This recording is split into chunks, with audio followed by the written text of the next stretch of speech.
Hey everybody, welcome to the Growing with Fishes podcast. I'm Steve. And I'm Marty.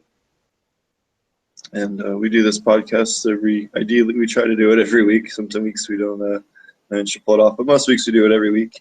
And it's all about aquaponic cannabis growing and some of the cannabis news, some of the stuff little on legislation, grow techniques, and general stuff on aquaponics, just a general aquaponic cannabis grow show, all things around that.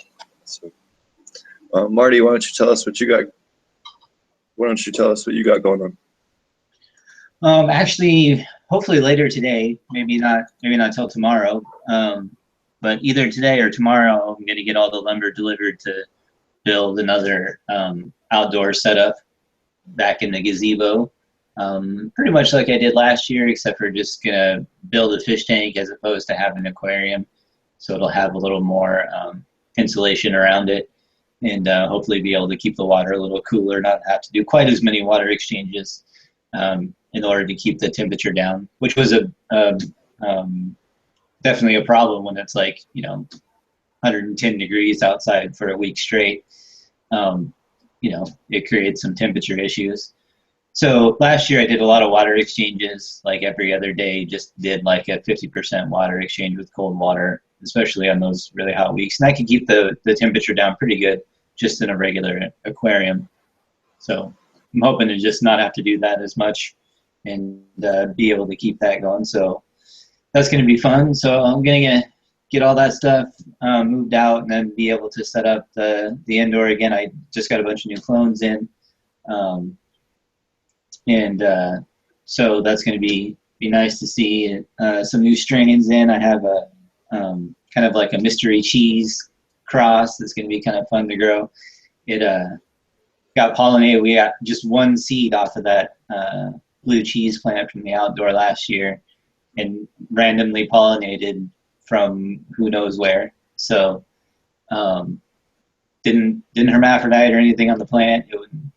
Everything looked clean and all that, and it's still just one seed. So I must have had a neighbor somewhere maybe that had a hermaphrodite. I mean, I know that at least there's like 4 other people on this block that grow. So that's kind of what I'm guessing. Probably my neighbor is what I'm thinking. But anyway, nobody really knows what it's from. I basically only know it's half blue cheese. And my buddy popped the seed for me. And took off, looks great, looks healthy. Put a clone in the flower, it's definitely female. So gonna flower it out, see what happens. I've got probably like 4 clones of that. That'll be interesting to see, kind of a fun little experiment that I'll run here in the next couple of months. So getting ready to get all that stuff done, but I gotta build the outdoor and shift a few things around, and then I'll be able to set up the indoor with all those clones. And then I have for the soil garden, I'm going to have 6 plants out there, and I've got Starfighter Pheno that I'm going to put out there that I got from him, and that was the bud that I showed you. I don't know where I put it now. I just had it. Here we go. So he brought me a little. This is from his indoor probiotic grow. He's a big probiotic grower. So I have that to set up, so I'll be able to get those in and start shooting some videos on some new content. But other than that, it's just been pretty much the same old around here work and planning my next project. Finally got it all ordered up and got stuff delivered, so should be here hopefully this afternoon, and then I can get started. How about you? What you got going on? We've been running around trying to get some another project under. We have 2 other projects we're working on down here, and we're trying to get them done up under the university license, so that we can get started right away. Since when the government changed down here, it screwed up some of our land applications and some of our, and it just super delayed the commercial export part, the commercial production part of everything here. So. Because that's going to take probably 3 to 6 months. We weren't expecting that because the government only changed by 1 seat of parliament. No one was really expecting that to change. We're going to now, we're trying to work with a university down here. We'll find out. I have a meeting with them. I think it's the end of next week, or at the beginning of the following week, over in Kingston, about working together with them under their program. I'll hopefully be able to get some video of. They have a small aquaponic cannabis grow right now that they have. It's pretty interesting. So hopefully we're gonna get some video for that for you guys. That's been really fun. And we've also been doing a little bit of training with some of the guys that we'll be working with, just teaching them some stuff that, grow techniques and stuff like that that they weren't exposed to being in Jamaica. What kind of stuff? I actually don't know yet. I haven't had a chance to do it. I only yesterday got invited over to go see it, and that's over in Kingston, so that's on the opposite end of where I'm at right now. I'm over just outside of Montego Bay at the moment, where I'm working at. So it's about 2 hours drive, 2.5 hours drive. So I'll wait till my next trip over to Kingston to pop in there, since they gave us pretty much an open invite to go see that part. And then we have a meeting with the head of the cannabis program, the head of the aquaponics division, and the head of the science division over there about working together on a project down here. So that'll be really, really awesome. If that all works out the way it should be. Otherwise, I won't. Once it goes through, I'll have a lot more details on that. I do have another cool thing to formally announce. I got permission to formally announce finally. So I am working with Green Leaf Incorporated, that real giant aquaponic cannabis grow you guys have seen up in Canada. I'm now doing a whole bunch of consulting work for them, helping them getting their stuff even more accelerated past what they were able to accomplish before. So it's been fun and learning a lot about some of the different things that they were doing and everything like that. So it's been a great opportunity, and I just wanted to mention them. And if you guys happen to be up in Toronto, especially once everything legalizes in the spring, definitely go check them out. I'll post some pictures and try to do some blogs or something as I'm able to with them. Just have to get permission with everything from them first. Their website is pretty cool too. I think that's the website that you sent me before, right? Yeah. Yeah, they've got some pretty cool info on there too. I mean, it's all pretty, just like generic stuff. But, yeah. But it is pretty cool. You just want to get an idea about the company. Yeah, right now they're the largest indoor cannabis grow on the planet, or indoor aquaponic grow on the planet. The largest. When the construction finishes, it'll be the largest aquaponic grow when their new building is finished. So that's pretty neat. So I've been working with them the last couple of weeks. I haven't been able to talk about it. Well, I've been able to hint about it, but I couldn't mention them. But yeah, I got permission to do all that. So if you guys have any questions about that, that's been really fun and exciting to do. What else? We have a big meeting with the university, and then the licensing thing's just been a headache. So we're trying to work with the university and see if we can't use one of the research licenses and get things going a little sooner. Nice. How big is their grow? The one up in Canada? Yeah. I think their total gross square footage is 590,000 square feet across the whole facility, although part of that's not finished construction yet. So that's how big the whole facility is, but they're not finished. I think they have 290 square feet or something like that that's finished at the moment. I have to double check what it is. But nice. Running some pretty big systems up there. What kind of systems are they running? Like how many? I mean, we talked about this in a previous episode a little bit, how obviously we wouldn't build one big system, but do they have like a number of plants that they split up? Like do they have like 30 plants per system, or how do they I don't know how much about that kind of stuff I'm allowed to talk about as far as details. And I don't want to say anything that's going to get me in trouble, but I can say that they have like a separate areas from others versus production systems and clones and all that stuff. I could say that. But the rest of it's kind of system details that I'm not sure they want shared. So as soon as I'll find out about that. And then I'm actually trying to get permission to post some pictures of their stuff the way they have it set up. So once they're cool with that, I'm going to post some more details on all that stuff. So it'd be pretty great. But yeah, in fact, I was able to show you one of the pictures I was allowed to show privately, and yeah, it was pretty neat just to see some of their stuff. In fact, I think it was the same one they have up on their website. Now that I think about it, if you go on their website, they have some pictures of their grow of the way it's set up. So yeah, it's pretty neat. But I can't give away system details at the moment without getting permission. But yeah, we are working together, and that's one of the reasons why we're hopefully be able to get in with this university pretty quickly as well. They reached out to us when we found out we were working with them and that we were down here, so that worked out really well. Awesome. Yeah, it's been really fun, especially just seeing so much different landrace down here. The last week or two, I've been able to see a bunch of different farms that were much better. I was able to film from that one. I have another farm in a different area that's actually currently growing under the medical license that I'll hopefully be able to get permission to film at. I think we're going to be able to, but I can't 100% say that. So we should have some films of two other things that we're working on down here that are currently legal. One over the university and one that's through one of the university licenses that we'll be able to visit. I'm hoping to be able to get film from both of them. I know the university one will be no problem, but the other one I just got to double check. But yeah, just to show you some other aquaponics systems, commercial grade down in Jamaica. Actually, one of them may not be aquaponic, but the other one definitely is. I got to double check. But we're going to be working with the one guy over here and somewhere on the east end of the island, north end of the island, setting up a aquaponic warehouse if everything goes as planned. We'll have a nice big warehouse up here on the north coast as well, aside from some outdoor stuff. So it'll be a nice area to keep up the mothers and everything. We've got a hurricane or something, we can keep everything. We could quickly bring everything in as much as possible from the, at least the stuff that's movable, and be able to keep, something to keep going once post hurricane and all that, which we are doing hurricane plans now for all of our stuff, all of our properties while we're building them out, just because it makes sense too.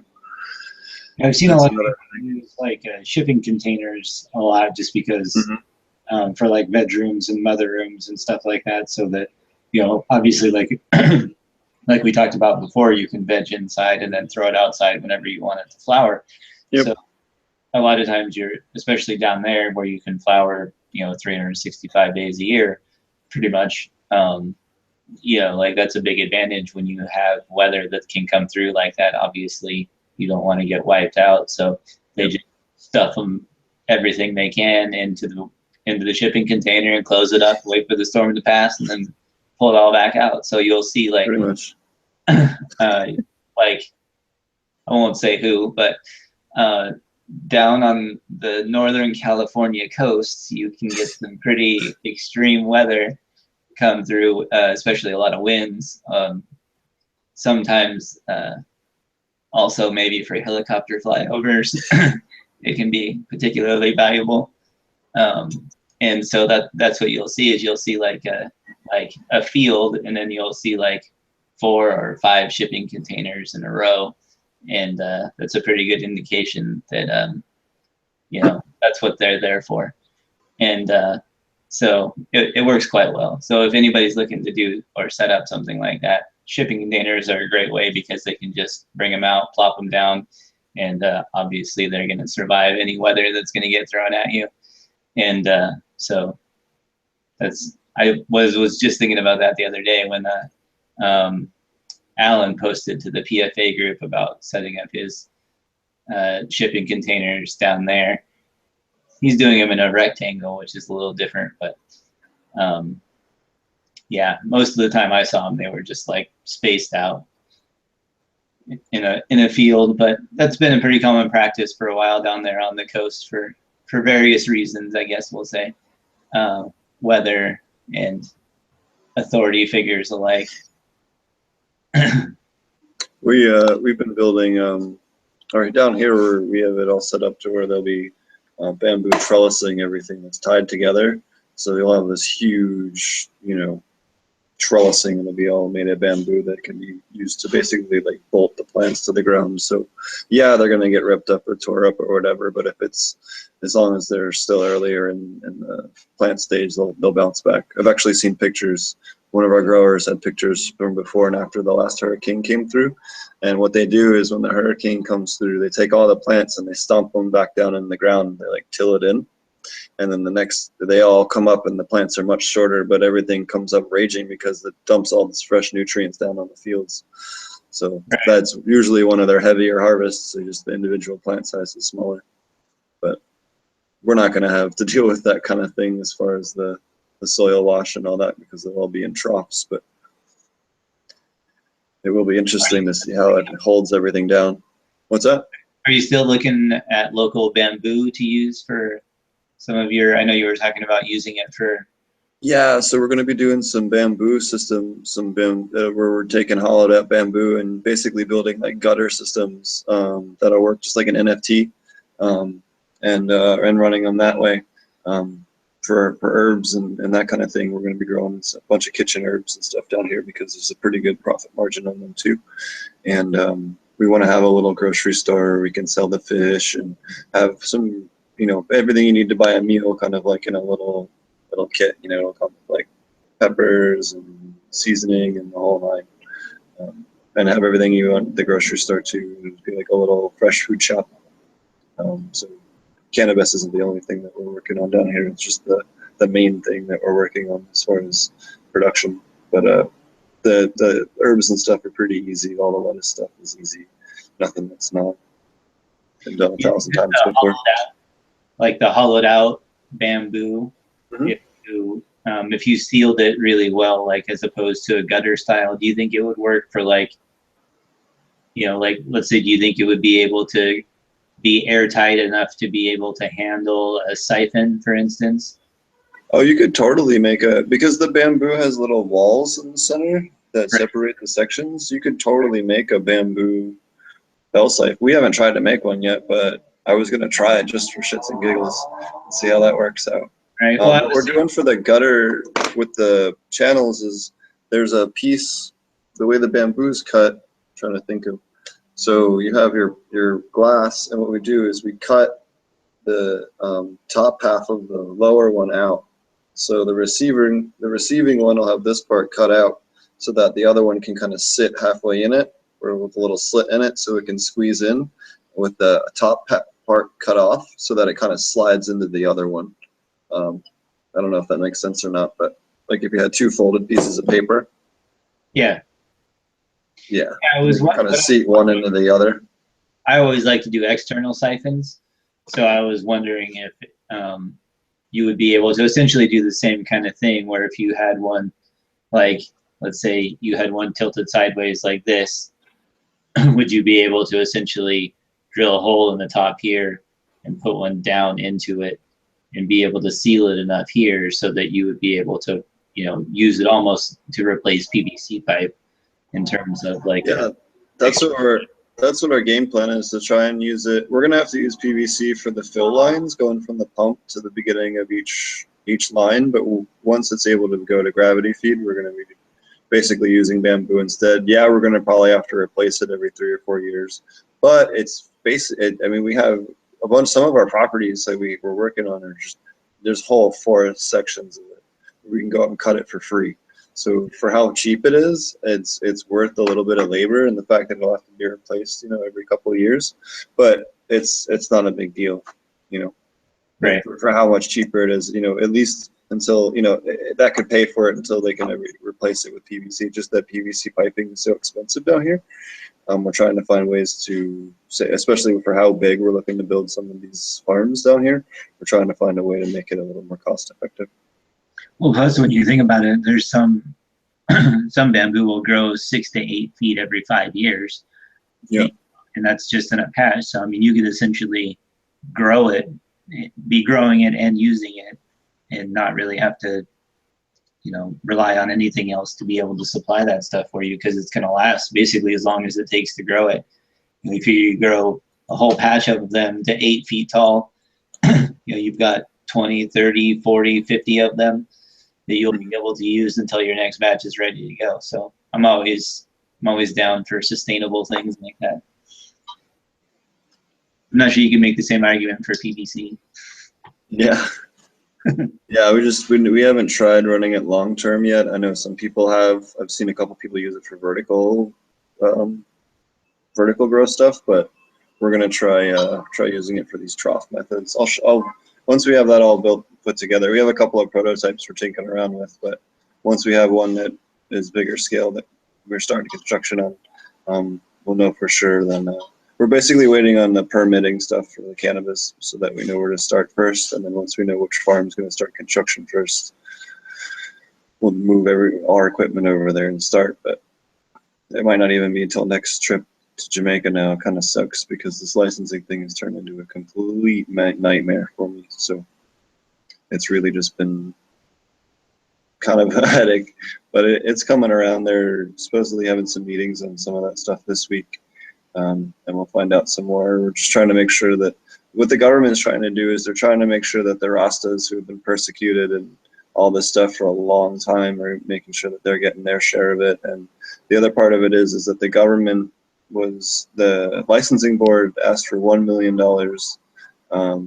in funds to pay for like application fees, staff, and all that stuff. The paperwork end of it for just putting together a licensing situation for an entire country, and they only got $250,000, which is all they had to give them at the time because they're having a little bit of a budget crisis at the moment. So they'd only got a quarter of the amount of funding that they were supposed to get. So that's really screwed everything up, along with the unexpected change in government, and before they had started issuing like pre-approval for permits if you had filed and gotten your application in and everything like that, which is why I flew down here. They were supposed to be able to start taking the final set of formal applications on April 4th originally, and they were going to start issuing early permits or I forget what they were calling them, but basically an early permit before them.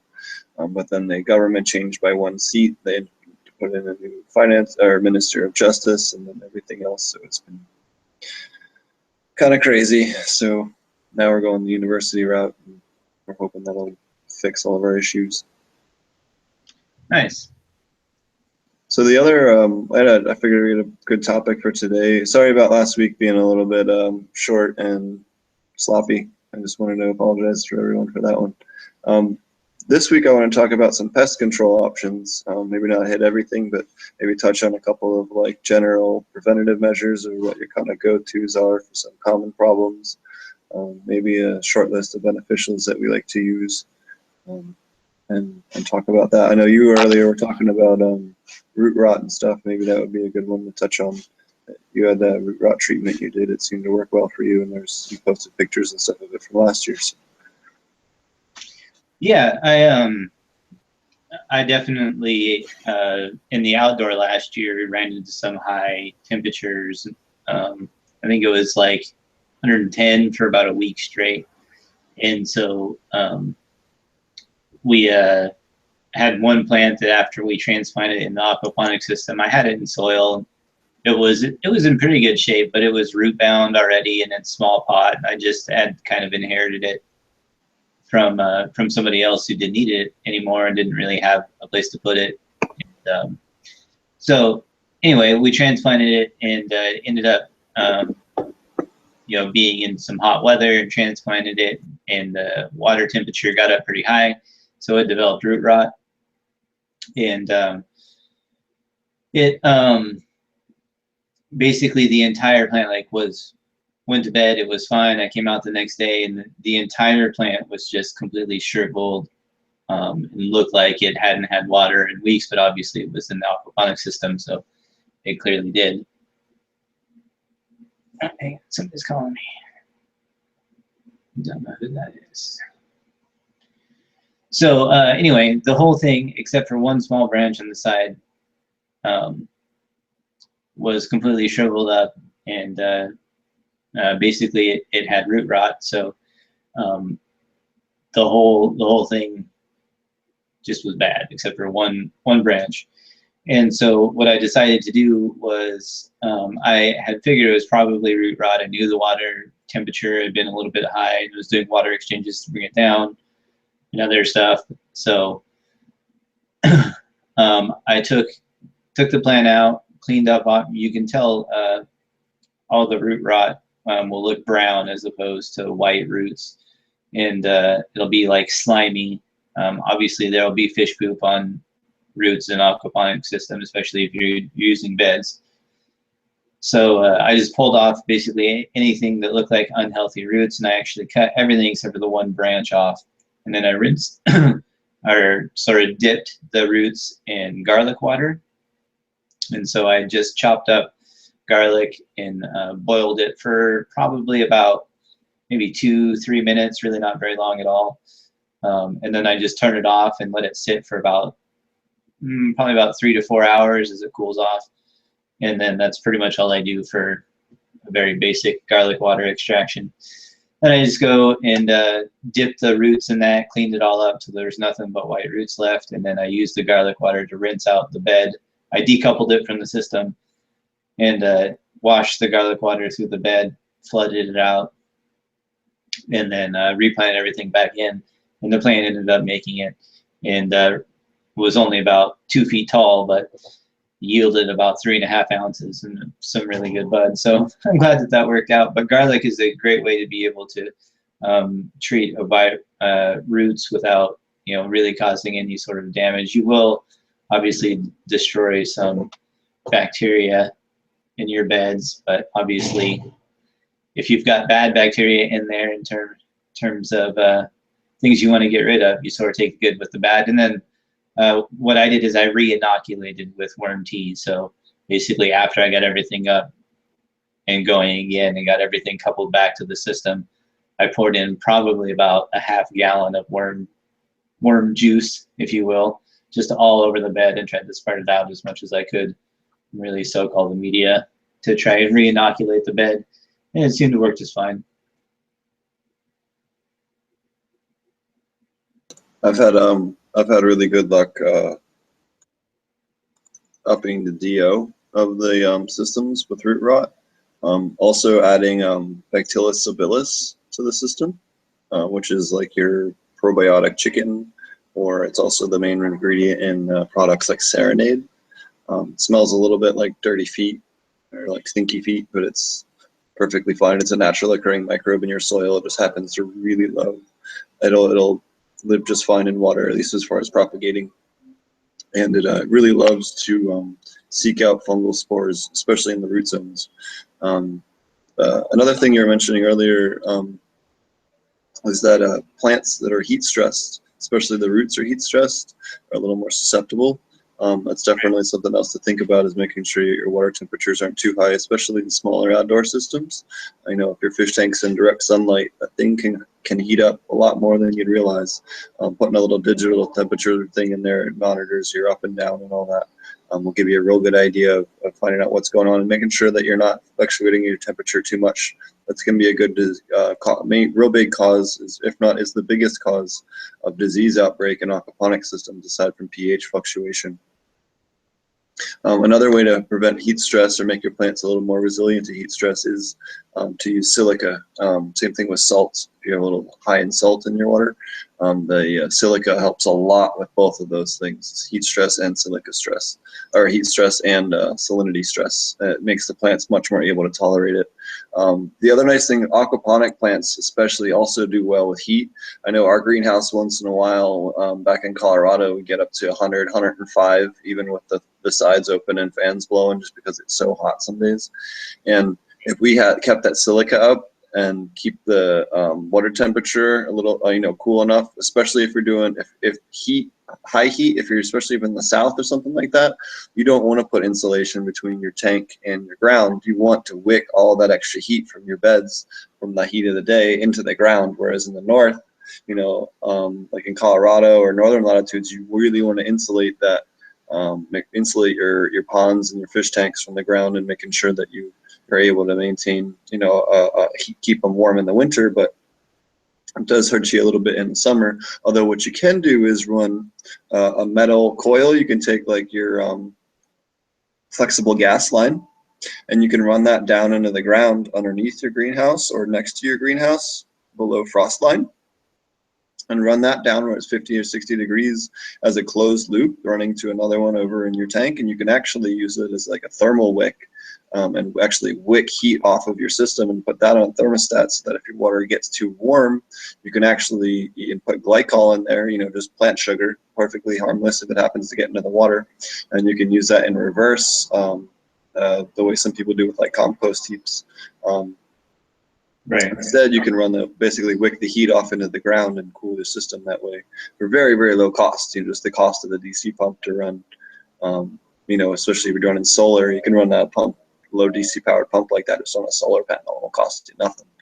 And that's a great way to deal with that. But in aquaponics especially, you have all that extra water in the bottom, so the plants can always keep drinking.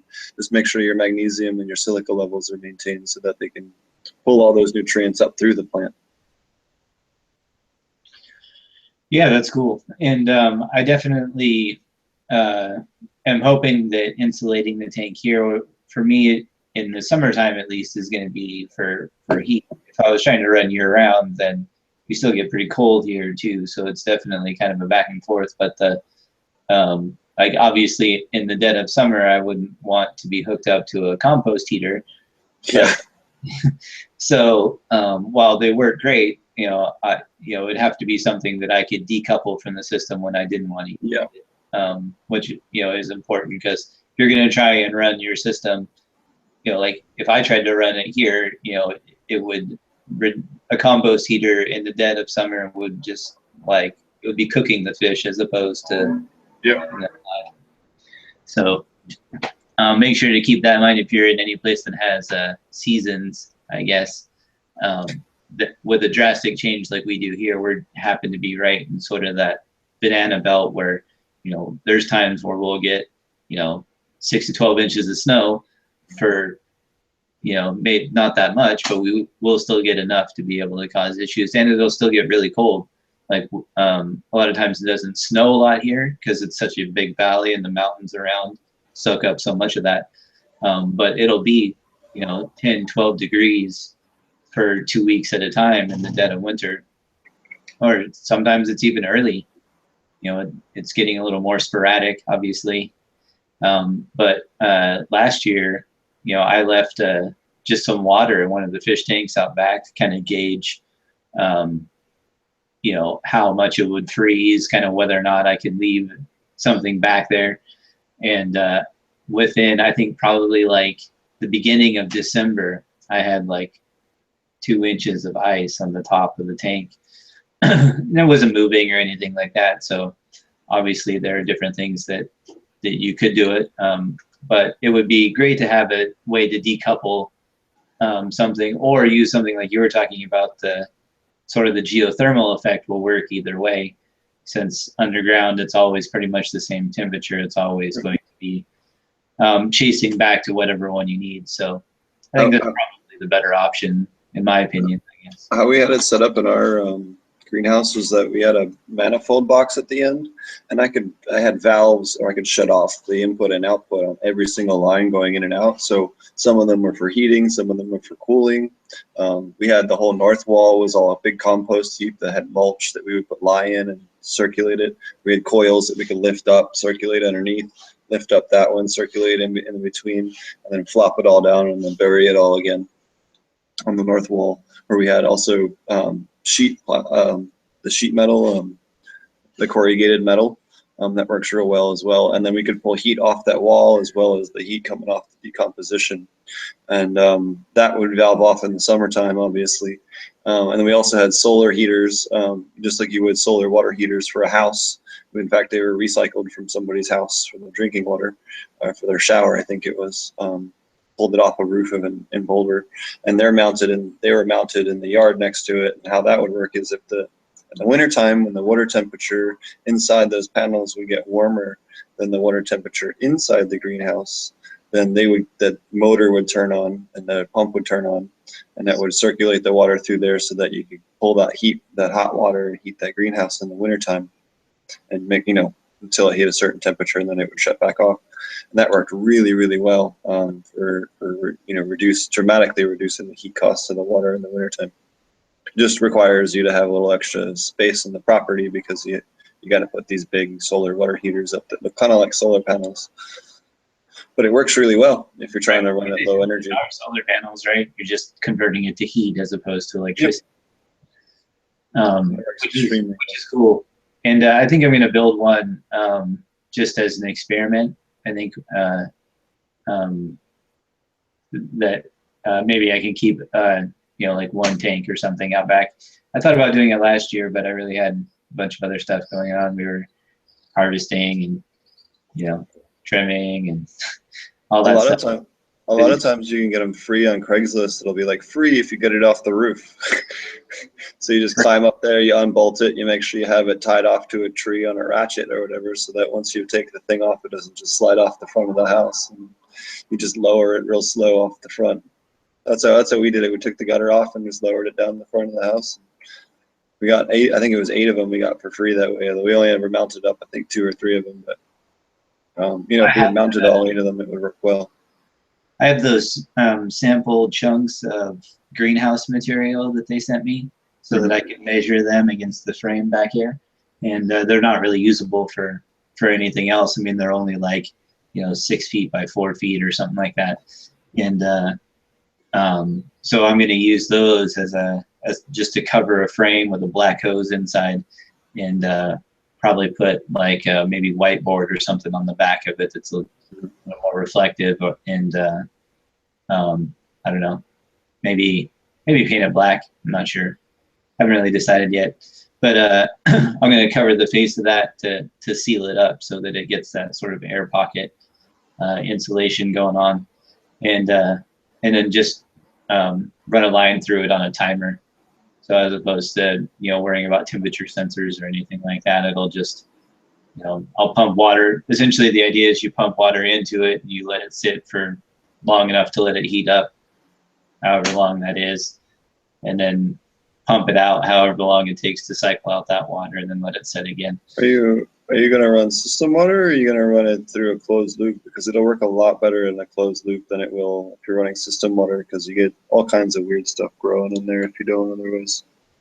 You mean it just like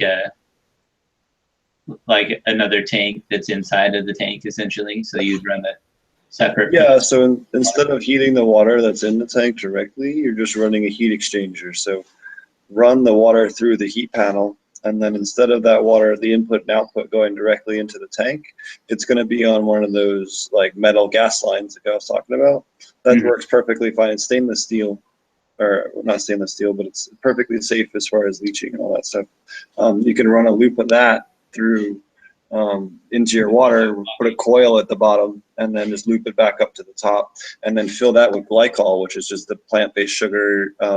Cheapest one to get out there, if you're looking for one that's fish safe and all that, is to use the RV potable water freeze line water stuff for your potable water lines, and it's just a plant-based glycol. You can also use the same glycol used for tincture making. It works just as well. The advantage to that is it won't freeze, and you don't have to worry about blowing up your lines and blowing up your heater panel and all that stuff. Because if you just run the water through and it freezes in the winter, the whole thing's toast. With the glycol, you don't have to purge it. You don't have to worry about what season it is. You can just forget about it once the system's set up in closed loop.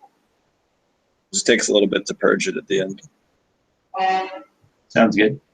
But it works a lot better, and it's a lot less maintenance long run. Plus, it's less corrosive than running water in there, so it'll last a few extra years.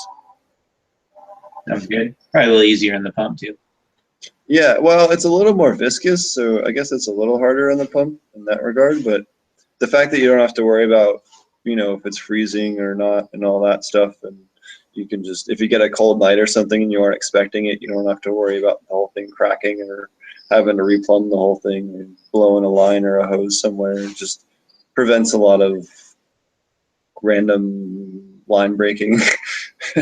Well, I mean, especially opposed to system water, obviously, it's going to be a lot easier than system water would be. That's obviously, regardless of how its filter is, you're still going to have some going through that pump anyway. So yeah, I'm sure there's lots of ways to get around that too. But eventually, I want to build an airlift pump too, which is pretty cool. I've got a couple ideas for that. I just haven't had time to mess around with it. They're cool. They just don't scale anywhere near as well as some other types of pumps. Like as far as gallons per hour, it's hard to get a high GPH out of them unless you run 2 or 3 of them, you know, kind of next to each other, which isn't a big deal. Yeah, it's, I think I want to try it just for like the novelty of it almost. And to be able to run a completely, like a low power solar system, for instance, I think would be cool since you essentially are just running an air pump, which can consume a lot less power than, your standard small aquarium pump. There's some real cool videos from, I think it's called Alamana Gardens or Alamona, something like that. And YouTube, you can YouTube it. They have a whole bunch of cool different airlift designs and stuff like that. He's got a bunch of cool YouTube videos and how-tos and stuff on there if you guys are looking to learn more. I think that's one of the better sources I've found for airlift stuff. In fact, yeah. I think I sent you a couple of videos on that one from that guy. Memory serves me right.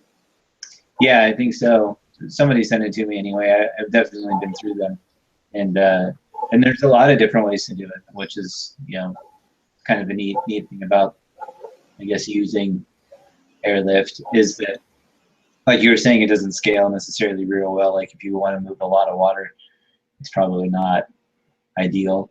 But if you want to move a little bit of water a long ways, like for vertical systems, for instance, where you want to pump water up in the air, but still be able only to use, one pump in the system, so you don't have to like stage anything or, do any weird stuff like that. So for vertical systems, I can definitely see it being a big advantage, especially if you had media beds also, or, obviously really good filtration of some kind, to be able to use those type of beds in a normal system.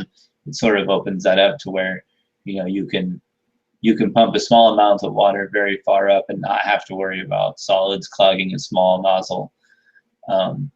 So I think there are definitely cool aspects to it, but you're still, I think probably the main issue that I have with it is that you're still using a larger gauge, very small portion of a very large gauge pipe, whereas you'd be able to move a lot more water through a 3/4 inch pipe if you just had a normal pump as opposed to an airlift pump. A lot of that is, I guess, you just don't get the same kind of pressure out of it. You don't, like you were saying, you don't get the same sort of gallons per hour.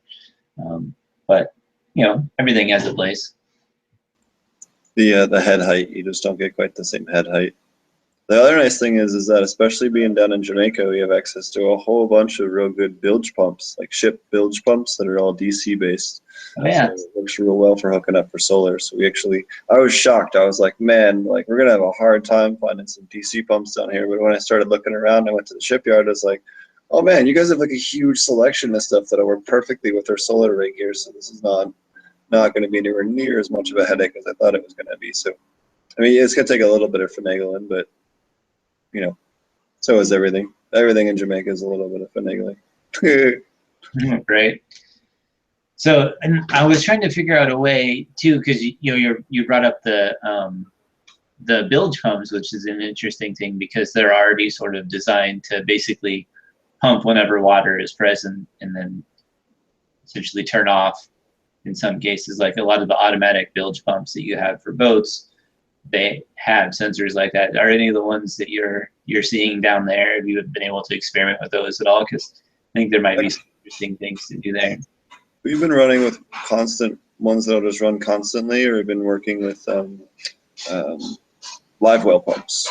They do a lot of live shipping of live reef lobster here. So they have actually some pretty high gallon per hour DC pumps you can acquire for reasonably priced down here for that purpose too. It's the other one, conch too. Sometimes they'll bring in live and then slaughter on the shore, which is another good one too. And they don't do abalone here, but yeah, those are the two that they. There's another one. It's another shellfish here they pull up. I forget what the name of it is, but there's 3 things here they try to keep alive when they bring it in, and that's what they're for. But yeah, I haven't played with any of those I don't know. I don't trust anything with a sensor, a switch, or a timer because it's a failure point to me. I know there's something that's either on or off because then I can hook up a power. What I can do is like I can hook up a power outlet that'll report back to an Ethernet or a web Wi-Fi or something. Then I can see what I want to. Everything we're setting up down here, I want to be able to, like one person or me or whoever, to be able to tell what's going on with all the pumps at a given location. So I can tell based on the power draw if whether or not that pump's running okay or not. The power draw will change. So what I can do is I can plug it into a power outlet that'll report back to a Wi-Fi and have a little control panel, and I can shut the pumps off and on. If that one first pump is down, we'll have an inline pump for the second pump, backup pump. All I do is remotely turn on. No one even has to be there. It could be 2 o'clock in the morning. I could do all that remotely, and I could do all that from the United States if I had to, and it would be no problem at all. I just get a little email alert, like a couple clicks, and it'll fix all that. There's too much money invested in this project and some of the stuff we're working on for us to not have that kind of.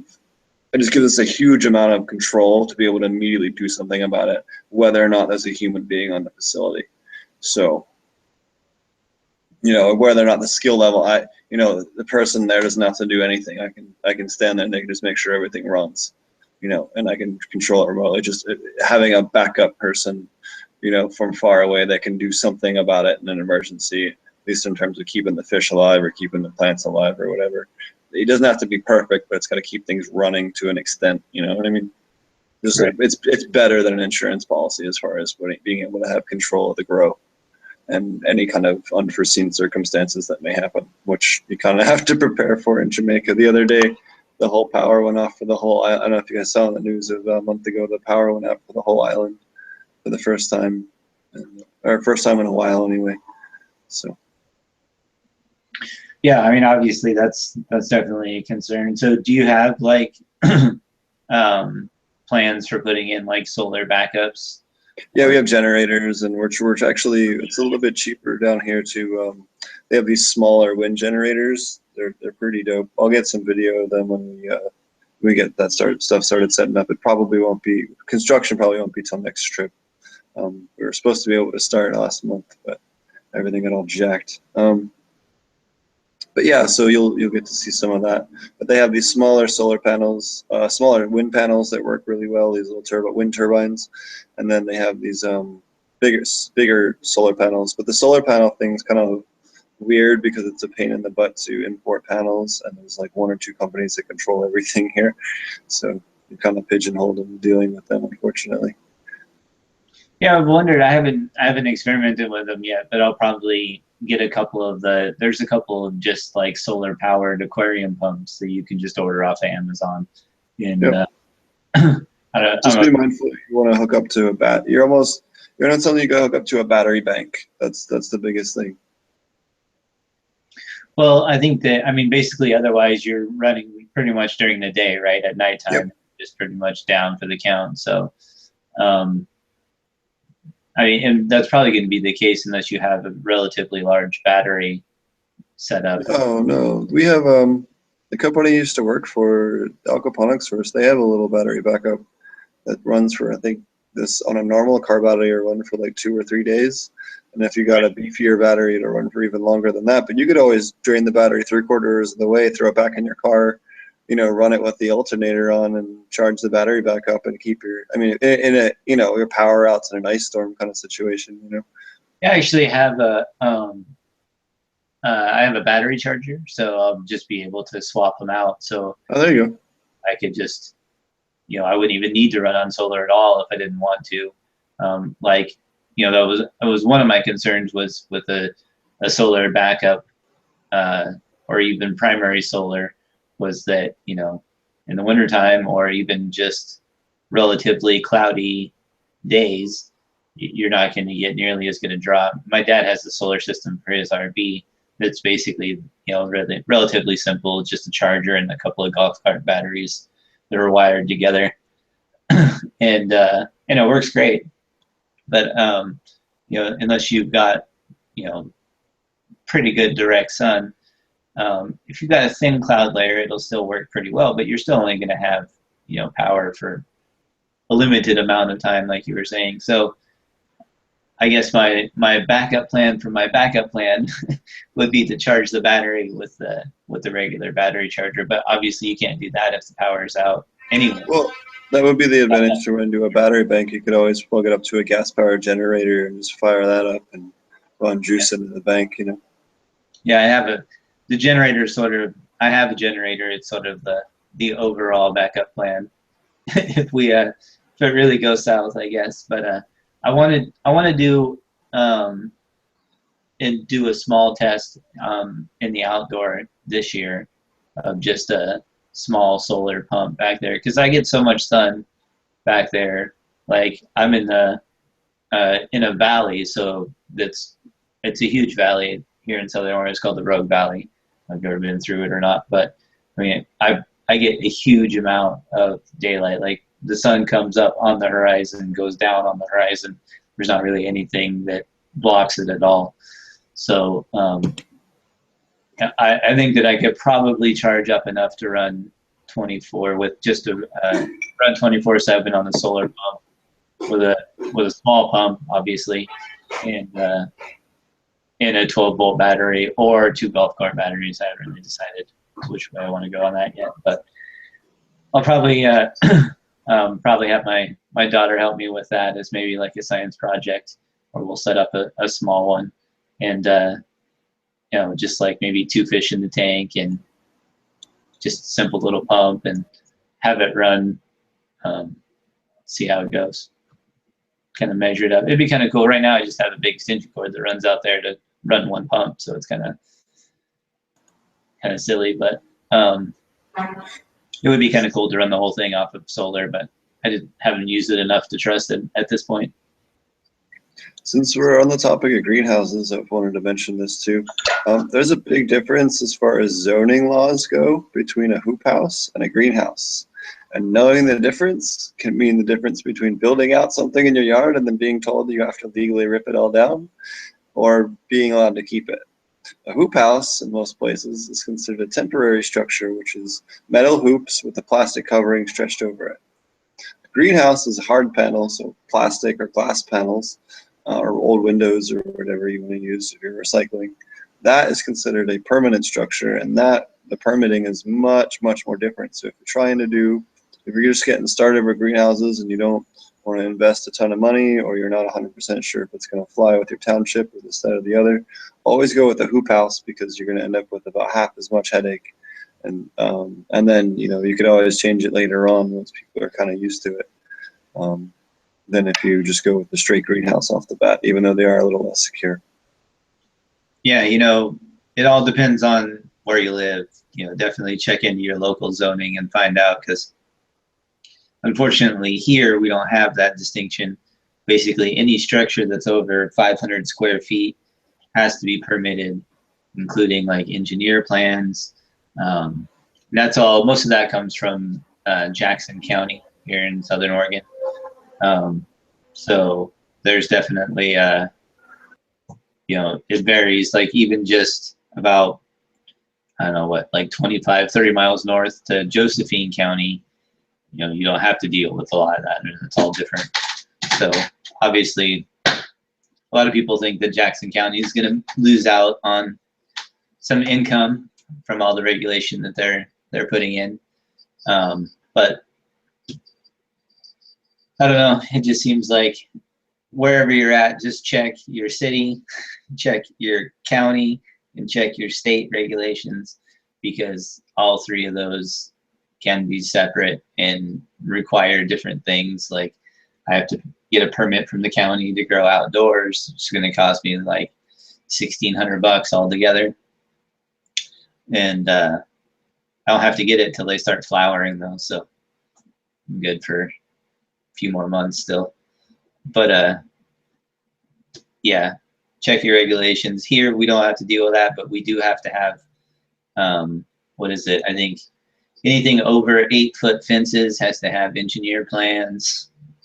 We have some stupid shit here, so make sure your county does not also have stupid shit, because they will still fine you for stupid shit, and there's not really anything you can do about it.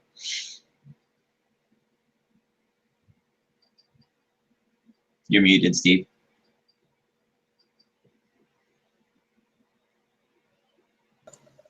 There we go. Any of you states that are out there looking to get legalized and all that stuff, make sure that you don't have any stupid local ordinance provisions or anything in your law that allows local townships or anything to go all crazy. And there's just a whole county in California that's trying to block all growing for now until they can get, quote unquote, get the growing situation under control. Like, what the fuck is that? They've been growing in California since 1996. Okay, what's the problem? There isn't one. It's completely ridiculous. It's just another way for these prohibitionists to go and pick on people because they have nothing else better to do. These retired, people, a lot of these people are retired. They're on little church groups and local boards and stuff. They have nothing else better to do all day than to harass people that are trying to make an honest living or grow medicine for themselves or other people. It's just completely ridiculous. I'm not saying that everyone falls into those categories, but that happens to be a considerably large percentage of the people that we end up having to deal with that are just simply aren't educated on the topics of cannabis and cannabis regulations and everything else. Which also, I mean, definitely in terms of like legislation, make sure to watch out for, like you were saying, for local bans and try, like we tried to do it here in Oregon. Obviously, they still, and especially, it's really funny somebody posted, I don't remember who it was, I saw it on Facebook earlier, one of the Right to Grow groups, they posted a map of Oregon that shows which counties have put in regulations, which counties have put in bans.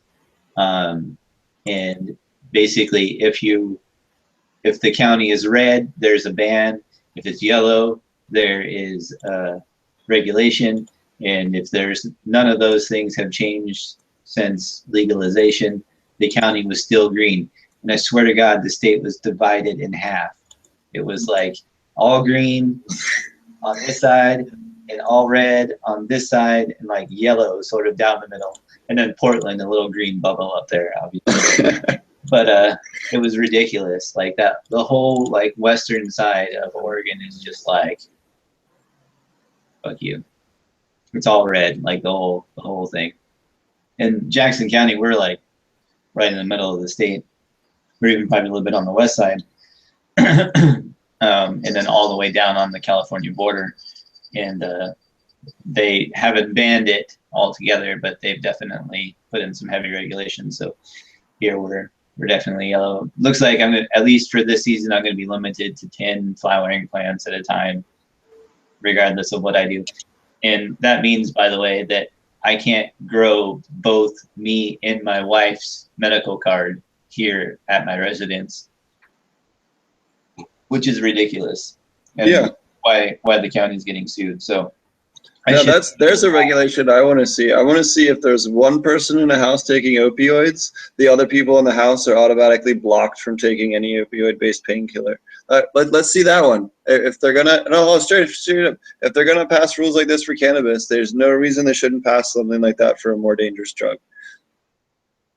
Right, and so I'm thankful for legalization, but on a personal level, it really sucks for me. Like if you just look at the steps that are involved in growing at this point, before I had to get my card and then I had to stay within my limit. I could even grow for other people, up to 4 other people, or I guess up to 4 total. So myself and 3 others, or me and my wife and 2 others, whatever combination you wanted to have. But essentially I could have up to 24 plants, right? So before legalization, I could have 24 plants. I could grow them outside. I could grow them inside. My neighbors could complain about the smell all they wanted to. But because I had a card and I was growing for legal purposes, there was nothing they could do. I had to stay within limits, which I did. But that was essentially the steps to getting there. Now I have to file for a non-conforming use permit so that I can grow outdoors. That will cost, I think, $160 just to do the application. If my application gets approved, then I have to pay another $1,500 to get the permit issued, which will still only allow me to grow up to what the county's new regulation is, which is maximum of 10 plants in anywhere that's considered a residential area. I am on a quarter-acre lot here. I have a huge backyard that butts up against wildlife refuge, so there's literally nobody around. I have 2 neighbors, one on each side, and that's basically it. And so it's kind of ridiculous that I'm limited to that when I clearly have room for a lot more. And I think that it's perfectly reasonable that I would want to grow 12 plants, which would be 6 for me and 6 for my wife. And then, what if I wanted to grow for my dad, or my buddy gets cancer, or somebody else? Like last year I had my buddy that needed a place because he got kicked off of his spot by a landlord that was trying to extort him, basically. So he threw together an outdoor out here and killed it. But I wouldn't even be able to do that for him now, even though I have everything else available to me in order to make it work. If I wanted to help somebody out, I can't even do it because I can't even grow the medicine for me and my wife outdoors. Indoors, doesn't matter. 10 plants is the maximum for Jackson County right now, if you're in anything that's considered residential. Even so, my zoning here is considered urban residential. There's also what do they call it, rural residential, I think. So there's a bunch of different zoning shit that plays into it, and it's all done by zoning. So rural residential can have, I think, 18 plants or something like that. So I don't know. And you can have 4 recreational plants per address. So that's what I can do right now. I can have one card and 4 recreational, and then I have to keep them separate. They have to be in a separate area. Like, these are the medical plants and these are the recreational plants, which is stupid. I just don't understand any of it. Like, how does that make sense now? So these are these are the plants that are for medicine, and these are the plants that are for fun. Like, how? Okay. You can't even have them in the same area. Like you can't even have them under the same grow light. Like, how stupid is that? Like, why is that even a thing? What is that accomplishing other than what? Like, just adding more regulation. I just don't fucking get it at all. Like, what problem does that solve? You know what I mean?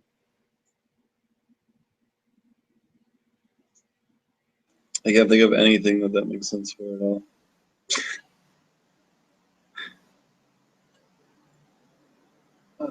So we were talking about, we started all that off with pest control options. Oh yeah. What do you like for fungal prevention? And then I'll go over mine. Well, I really like just aerated compost tea. I find is really effective for a lot of things. I try to keep that as sort of like my base, unless I'm dealing with a specific issue. I want to get more into like the EM1 aerated teas, like adding some into that, and basically just getting a more healthy microbe profile to be able to prevent most of that stuff. So I'm basically going for diversity. Like I have a healthy amount of diversity in my own worm bin, but on top of that, I have some the MPK microbes that I got from the store for your what we can use segment, which I haven't got anything else besides that since then, but I did get that one. So I'll mix a little bit of that in and try to go with just a healthy microbe spray, and try to keep it to stuff that I can make, stuff that I can grow. I have I've been using aloe. I've got oh, I think we lost Steve again. It's probably reconnecting.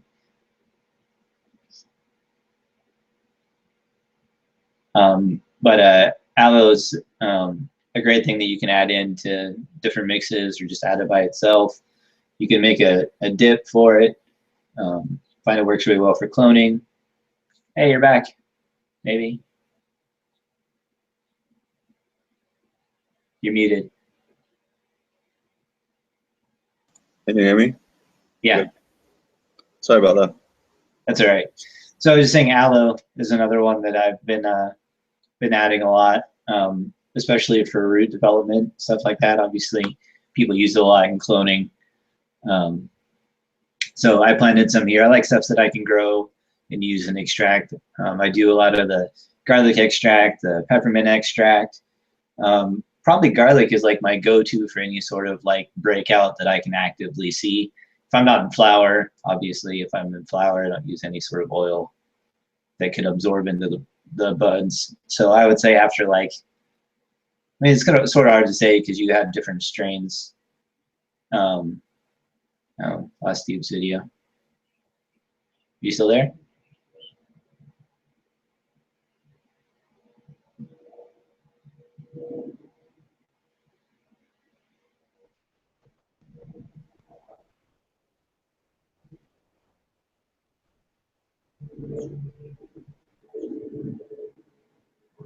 Are you back? Now you have no sound.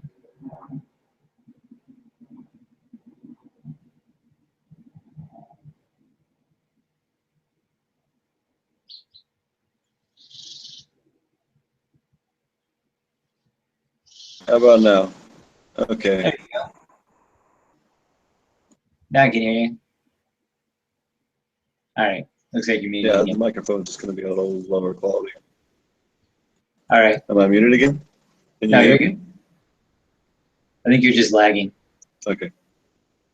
So anyway, aloe is another one of my go-tos because I can grow it. And, you know, you can pretty much, you know, use it in a lot of different things. People use it in cloners a lot. My buddy who does a lot of clones, you know, he swears by adding it to. He just uses an easy cloner with water and aloe, and that's basically it. And has really good success with that.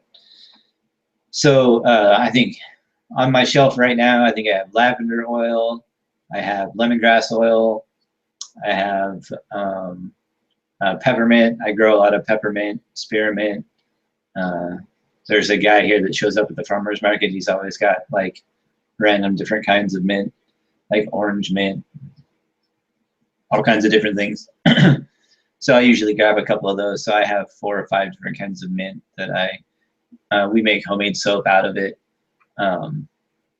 It's great to just cut fresh and like throw in a bath. Pretty nice. But I definitely add that. Pretty much any mix of oil. I do like probably like 5 milliliters of oil per gallon, unless I'm like a heavy spider mite outbreak or something like that. I'll definitely go a little heavier on the oil.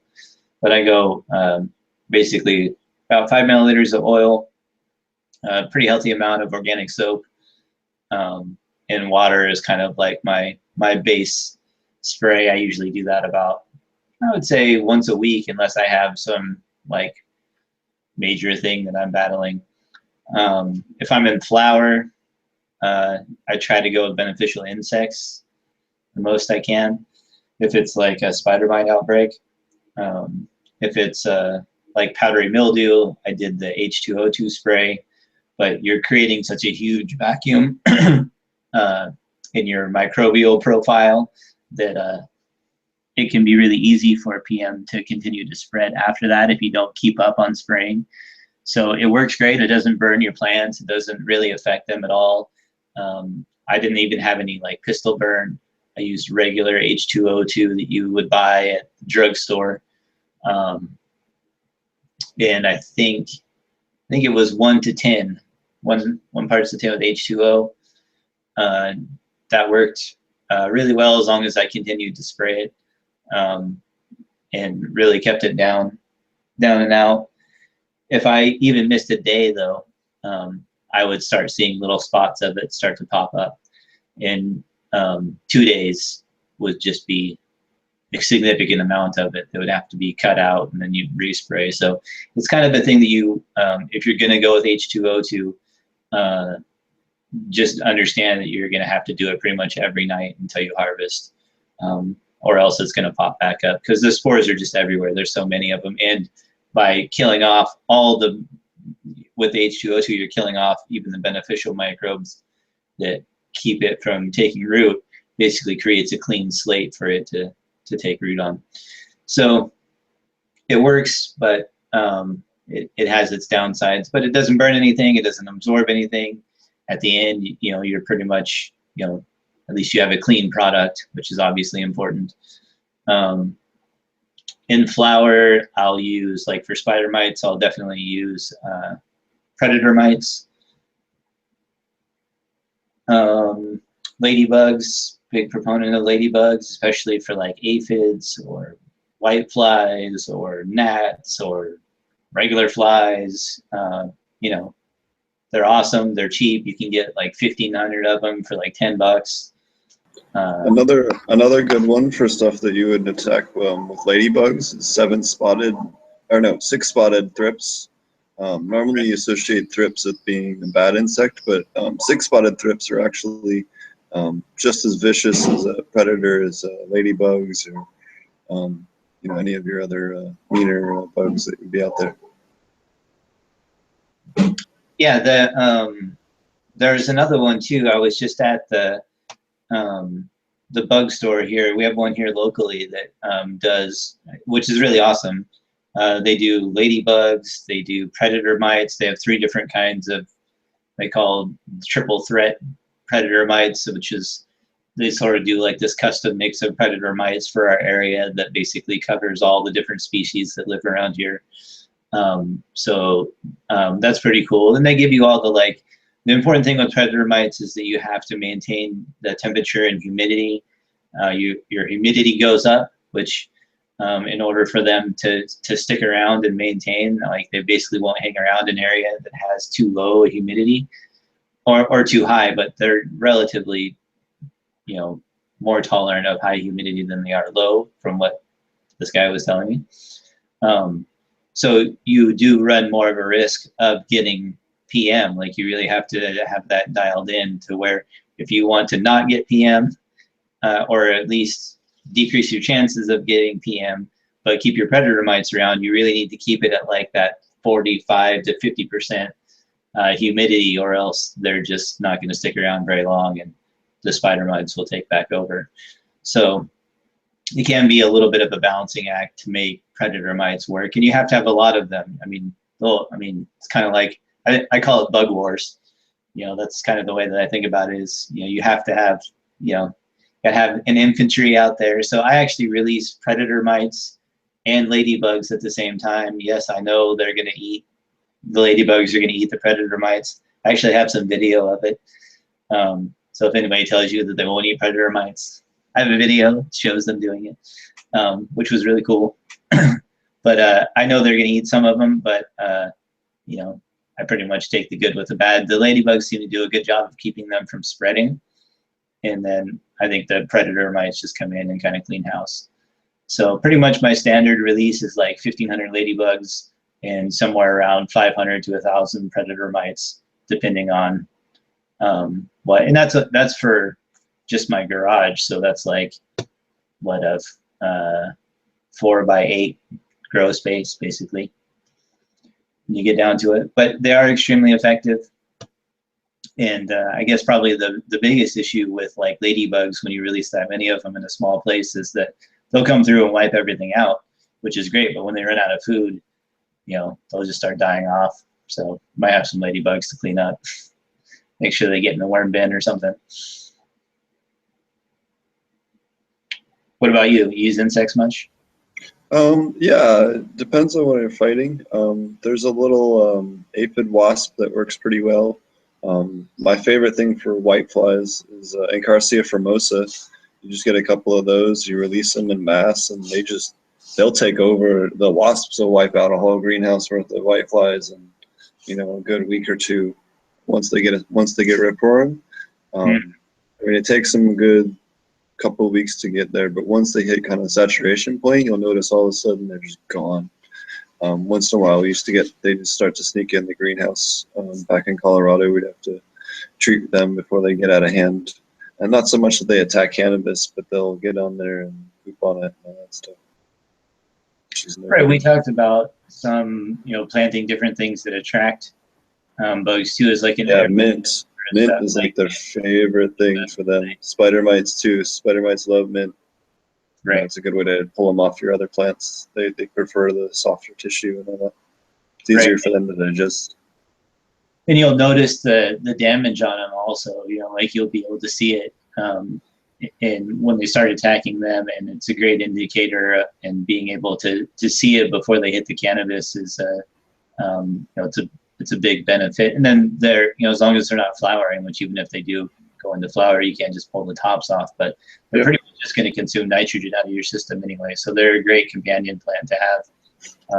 And I did that even my outdoor last year. I had mint growing basically for the most part in every bed I had at least one mint plant in it. Just make sure you put it in a pot, because that stuff will take over a grow bed if you let it go. If you know, I've gotten to the point top where I know that it's such a tough plant that I just like, I'm so rough with it now. Like I'll just. Oh yeah, you can rip it in half once a week, and you won't even know it. Yeah, It's I'll crazy. go out there and just pull it up, and I'll look for those runners and just every one of them, like, so that I can keep it from spreading out.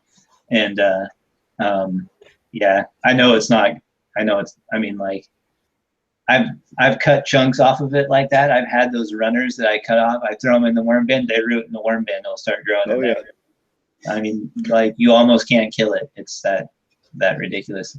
In my outdoor last year, I had one of them that just like, it like probably had 12-foot long roots that grew all the way down, like through this, all the way down and through the siphon, and like started hanging out the bottom of the siphon. It probably had to go through at least 6 feet of pipe just to be able to get all the way through and out the bottom.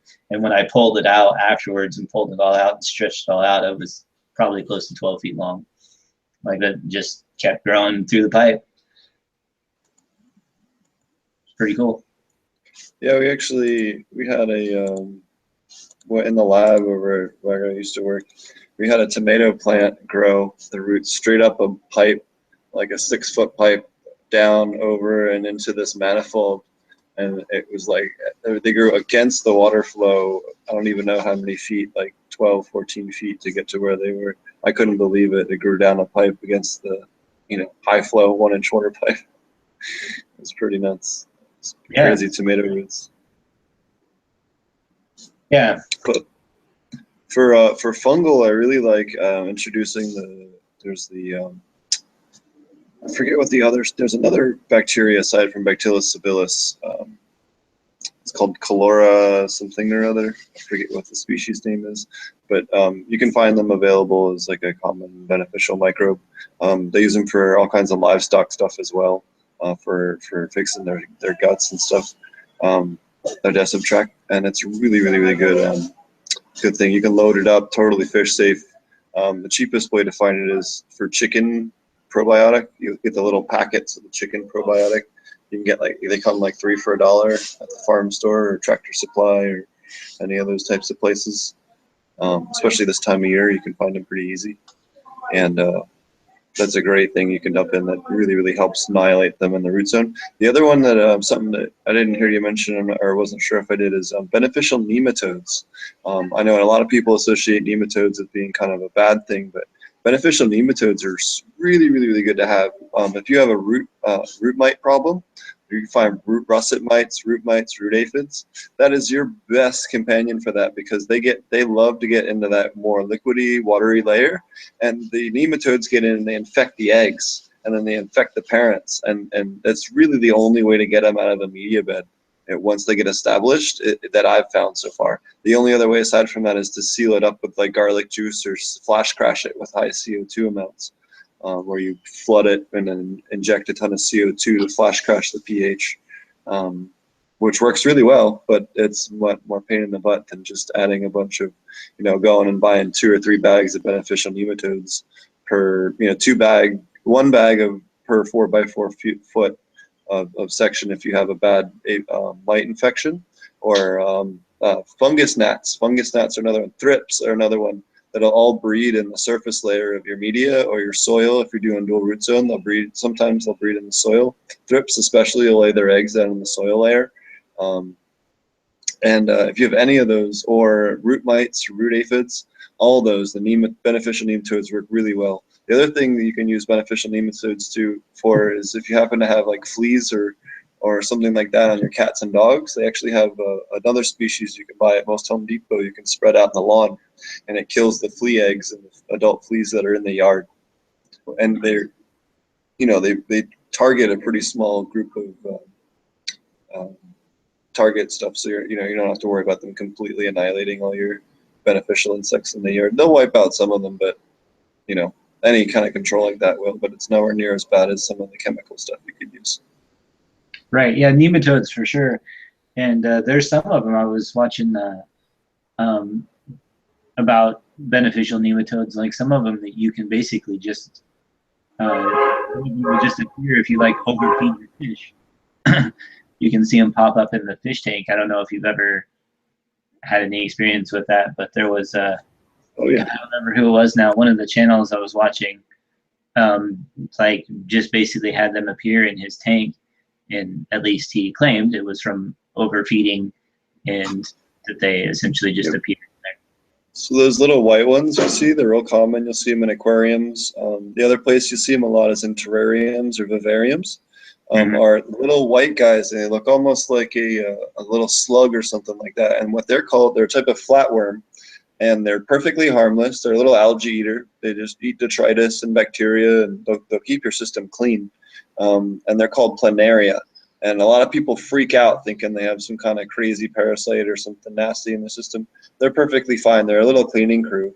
I used to love having them in my dart frog tank, because sometimes they crawl up right on the edge of the water. My dart frogs would eat them, especially when some of the ones get a little bit larger. They end up almost the same size as a fruit fly, and real good dart frog food. So if you have dart frogs or real tiny amphibians or salamanders and stuff, they're a great food for them. So depending on what else you're keeping as a hobby, it can be actually a great little source. But if you have they're pretty sensitive to nutrient levels and all that, because they're a flatworm, so they can't tolerate pollution or toxic environments much. So they actually are a sign of you don't have much chemicals or heavy metals or anything particularly nasty in your water. It might be a little stagnant, but depending on where you have them. But that doesn't necessarily, it's a good sign as far as you don't have anything too nasty in your water. I wish I remember which video it was now. I was on somebody's channel, and they were concerned because didn't know what they were, obviously. And I think he called them nematodes, but he was probably just misinformed, which is fine. And so I think that he was investigating it because of that same initial concern that I think anybody would have, that worms, especially a lot of them. He had a considerable number of them, but he was feeding his fish too much and cut back, which was probably true if he had significant number of them. You could definitely see that happening. But the beneficial nematodes, you can order those, or you get them from a number of different places where they're not that expensive either. I don't remember how much they are, but I think I ordered some about a year ago. I think they're like $36 here or not here, but in Colorado, they're about $36 to $40 for a bag of them, and that'll treat like a 4x4, 4x6 bed, But it'll last, once they're established, you only need to do that maybe once every year or two, and they'll just annihilate anything they'll breed out in your system, and they'll survive real well. And any insect that's getting in and trying to breed in the surface of your media is just going to get annihilated. The eggs are going to get penetrated and eaten from the inside by these little worms. And they're totally harmless to humans, the beneficial ones that they sell. So you don't have to worry about them getting into you or anything creepy like that. They're good guys. Yeah, they're not like tapeworms or any bullshit like that, for sure. And I'm pretty sure it's probably, I know it was before I set up the outdoor last year. I don't remember exactly when it was that I ordered them, but they're pretty much just like the red worms. They spread out and survive. The red worms survive forever. I had beds that like a thing of media that just sat on the front porch for probably, I don't even know, like it was just old media from the system that I wasn't using, probably like 4 months or so. And went and poured them in, and one of the setups I did, I think the front porch setup that I did recently, where I used the the liner and built a bed into it. And when I poured the media out of there, like literally hadn't put anything in it, no water, no nothing, hadn't gotten anything, and there were still plenty of worms in there alive and well, just living on fish poop. Probably dehydrated. The other worm that a lot of people don't hear much about for use in aquaponics, especially if you're running media beds or you're having some sludge issues or issues with stuff collecting, is there's a worm you can get in a lot of aquarium stores called a black worm, or they also call them, what's the other one? Bloodworm. They'll call them bloodworms or blackworms. Blackworms will survive a little bit more than the bloodworms, but you can introduce those to your aquaponics system, and they are really, really, really good for getting in and breaking down. If you have a media bed that's getting slowly clogged, maybe an old tomato plant or old cucumber plant or something that's got the bed kind of locked up a little bit, or it's a little bit sludgy, maybe you're overfeeding a little bit, and you're like, oh crap, I realized I got too much fish food in the bed. They're a great one to get in there and dig down through that and break that all up in a couple of weeks. They'll get that all broken down. And the nice thing is they'll breed out, and if you have younger tilapia or baby fish, they are a great food. Your fish will grow ridiculously fast. When I used to breed betas, that was one of the main foods that I would use, and I could get a fish to adult size in 3-6 months with the betas, feeding them, different sized, between microworms and bloodworms and blackworms. So, they're a real good food for your baby fish, and real great way to break down those sludgier areas of your system that a lot of people don't often use, but it's readily available in a lot of, better mom and pop aquarium stores. You can get it. Yeah, and also too, like one of the like the red worms or any of those, I keep a worm bin separate. Obviously, they're really easy to maintain in terms of like keeping them alive and stuff. And they make great food for chickens too. We just recently got some baby chickens that I built a chicken coop and stuff outside, and kids want to keep chickens and do all that stuff, which is fun. But my wife is allergic to eggs, so that definitely is kind of a bummer for her. But we're gonna raise some chickens out there, and that's one of my son's favorite things to do. Is he goes through the worm bin and picks out all the big juicy worms and goes and feeds them. He likes to feed the catfish. He likes to feed the chickens, and so it's a great thing for kids to do, and it's a great feed for the animals too. It's relatively easy to do, and there's so many of them, especially since I've started using it, the bokashi bucket in the house and then transferring it out to the worm bin. And that particular method, and adding the bokashi right to the worm bin itself, to the other beneficial microbes, all the different samples I think I've added in to my worm bin at this point are definitely got a pretty healthy microbial profile. I put mammoth in there. I put the NPK nutrients in there, and there's definitely a lot of overlap. Like if you look at NPK and I can't remember. There's one of the other beneficial microbe packs that I got. A lot of the places will just send you samples. I'm sure you've gotten plenty of them.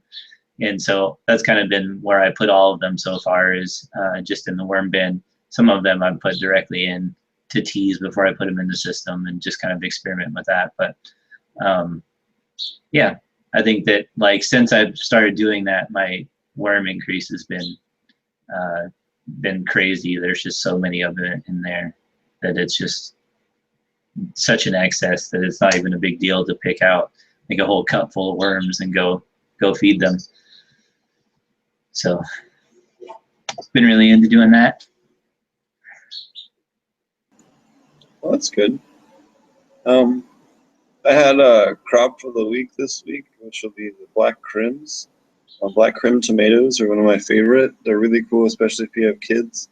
The tomatoes red, goes from green, then it turns red, then it turns black. And if you have like a part of it that's shaded, the leaf shades it and keeps it at a direct light, or the little green part of the top of the tomato, when you peel it off, it is red underneath. Like anywhere that shades it doesn't turn black. They're an extremely sweet tomato. They're a newer variety. They're not, you can get them in they're not GMO or anything like that. They're just a hybrid variety. And they're really good. And they're just different. They taste really good and something kind of neat. Yeah, that sounds pretty cool. I'll check it out. Yeah, they're called black crim tomatoes. Awesome. My daughter has a competition going on with her school right now where they handed out little cabbage starter plants. Yeah. Have you seen that? Yeah, so 2 years ago we did that for one of the kids that I was working with last summer, I think it was. If you guys go to the Aquaponic Chronic on Reddit, and you go down to the bottom there, it says greenhouse update. It says posted by Ponics. You can actually see I posted a picture of it. We grew one of those cabbages and it was about 7 feet across, and there's a little tiny ammonia test bottle from an API kit on top just to show you scale, and the thing is just like this big on top of this enormous cabbage. We ended up pulling the plastic up the one side of the greenhouse to get it out of the greenhouse because it wouldn't fit through the doorway, even when we tried turning it sideways. So we ended up putting it on a wheelbarrow and taking the side off the greenhouse to get it to school. But that was really, really fun. That's awesome. We had, I think it's 120 or maybe 150 gallon smart pot that we had outside, and now that I can't have as many plants as I could have before, we're going to be able to use it anyway. Like all the plants, plants that I'm going to put in the beds are all I want to put in soil. So wasn't going to do anything with it. So I have one cabbage planted in I think it's a 150 gallon smart pot. That's just super soil. Of super soil. So it's we did ours in a giant, I think it was an 80 gallon dual root zone pot, like the same one we were using for the fruit trees, which was like half of a 50, or no, it was like basically most of a 55 gallon drum, or basically the same as that, like I think it was a 30 gallon trash can that we put holes in the bottom or something like that. And then the whole thing was set up dual root zone. We had it on a drip feed where it was getting the same nutrients as all the cannabis plants, and that thing just took off. Yeah, it's already like tripled in size in like 2 weeks. I mean, it's going. The fish waters makes them grow nuts. Right, and then like once a week or so, we just do regular water most of the time, but about once a week or so, I have to go out and add a nice tea to it. And watch the slugs. We had a little bit of slug attack with ours. Yeah, we'll probably get we get a lot of cats around here, especially on the cabbage for whatever reason. They really like it, and so we'll have to keep an eye on that. But really, it's pepper plants around it. Yeah, it's just for the school challenge thing. I think they have goals you can meet. I think the top one is if you get it up to like 100 pounds or something like that, and it's like you get some sort of big reward or something. But anyway, we got the starter plant, was all excited about it. We were trying to figure out where we want to put it, and it was like, well, I'm not going to use that. And so put some chicken wire around it. How can we LST a cabbage? Yeah, there you go. How's that going to work? Just like mash it down? Actually, yeah, we'll have to see if we can't send you that growth stuff that we're working on, the organic growth. We have this organic growth booster that one of the companies I'm working with has got, that we'll put just some pretty insane things, and I can't talk about anything beyond that.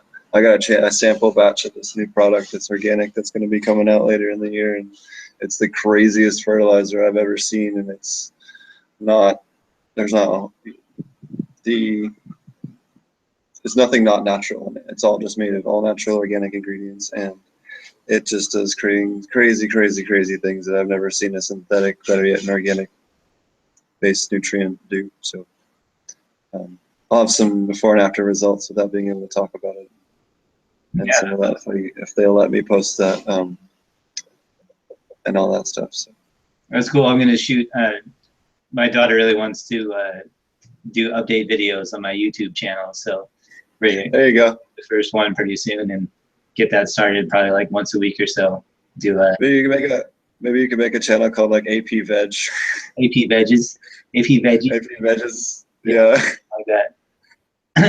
So it'll be exciting to see how it turns out. She's excited about it, which is cool. Both my kids actually probably like more so than just like the traditional farming. Aquaponics is sort of like I don't know, like just giving them a different level of understanding about it, I guess, or not necessarily understanding, but I think it just gives them a different attitude towards it. It's more fun. They get to play with the fish and watch the fish and feed the fish, and like catching the fish is like the ultimate thing for my son. Like he loves to get now. Like anytime we need to transplant fish to do something, he's just like, let me do it, let me do it, let me do it.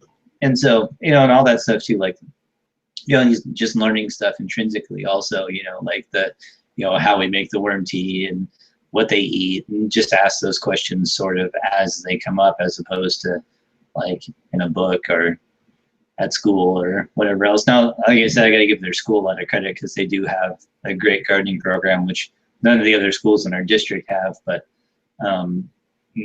they go to a great school where they supply all of their own fruits and vegetables, or not fruits, all their own greens and vegetables, like carrots and all that kind of stuff, for all their school lunches. They grow enough to not only do theirs, but they're going to start providing them for some of the other schools in the district because they're producing so much.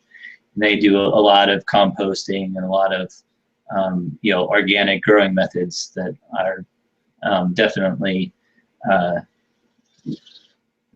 like way more than head and shoulders above any other district that I've seen around here. So I definitely got to give them props for that. But I definitely think that aquaponics is just one of those things that gets the attention of kids and gets them asking more questions, and you have more things to be interested in. And now that he's gotten interested in it, everything is interesting about it. Now that he has that attitude about it, he wants to go out and plant stuff in the back and in the soil and dig holes and pull out weeds, and like he has a different level of interest than before we started doing aquaponics. So it's kind of cool to see that develop.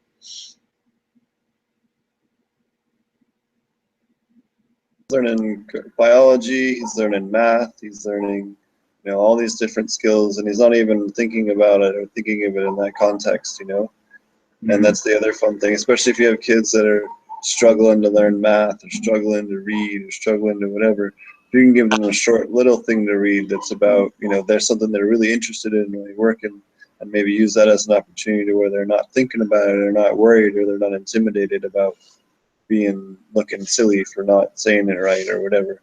That's a great way to bridge gaps with kids that are having a little bit of struggling with one of those areas. They don't feel in the same mental context. Right, and they can do stuff too. Like that's, I think, another important aspect to it too. Like my son has a hard time sitting still listening to anybody talk about anything. I mean, he's 5, so it's not like that's that's an abnormal thing. But when you give them something that they can, like he likes to plant seeds, for instance. So in aquaponics, that's a piece of cake, right? You take some, drop them in. Especially if you just have like lettuce or tomatoes or something like that, every seed doesn't germinate. It's not necessarily a big deal. And even still, I think I probably have very few seeds that don't germinate. Like I've even put like 2 or 3 in a place and I get 2 or 3 back. And so, I've always had really good success with just germinating right in the media. But it's just such a great thing for them to be able to like, just let them throw in a handful, like if only 5 of them grow, it's not like the kid counted how many seeds went in there and knows how many come out, So I just think that it's a great way to be able to, they don't have to come out and get the seeds wet all the time, or, check a paper towel in a bag. I mean, all those things are cool to be able to teach them how to do.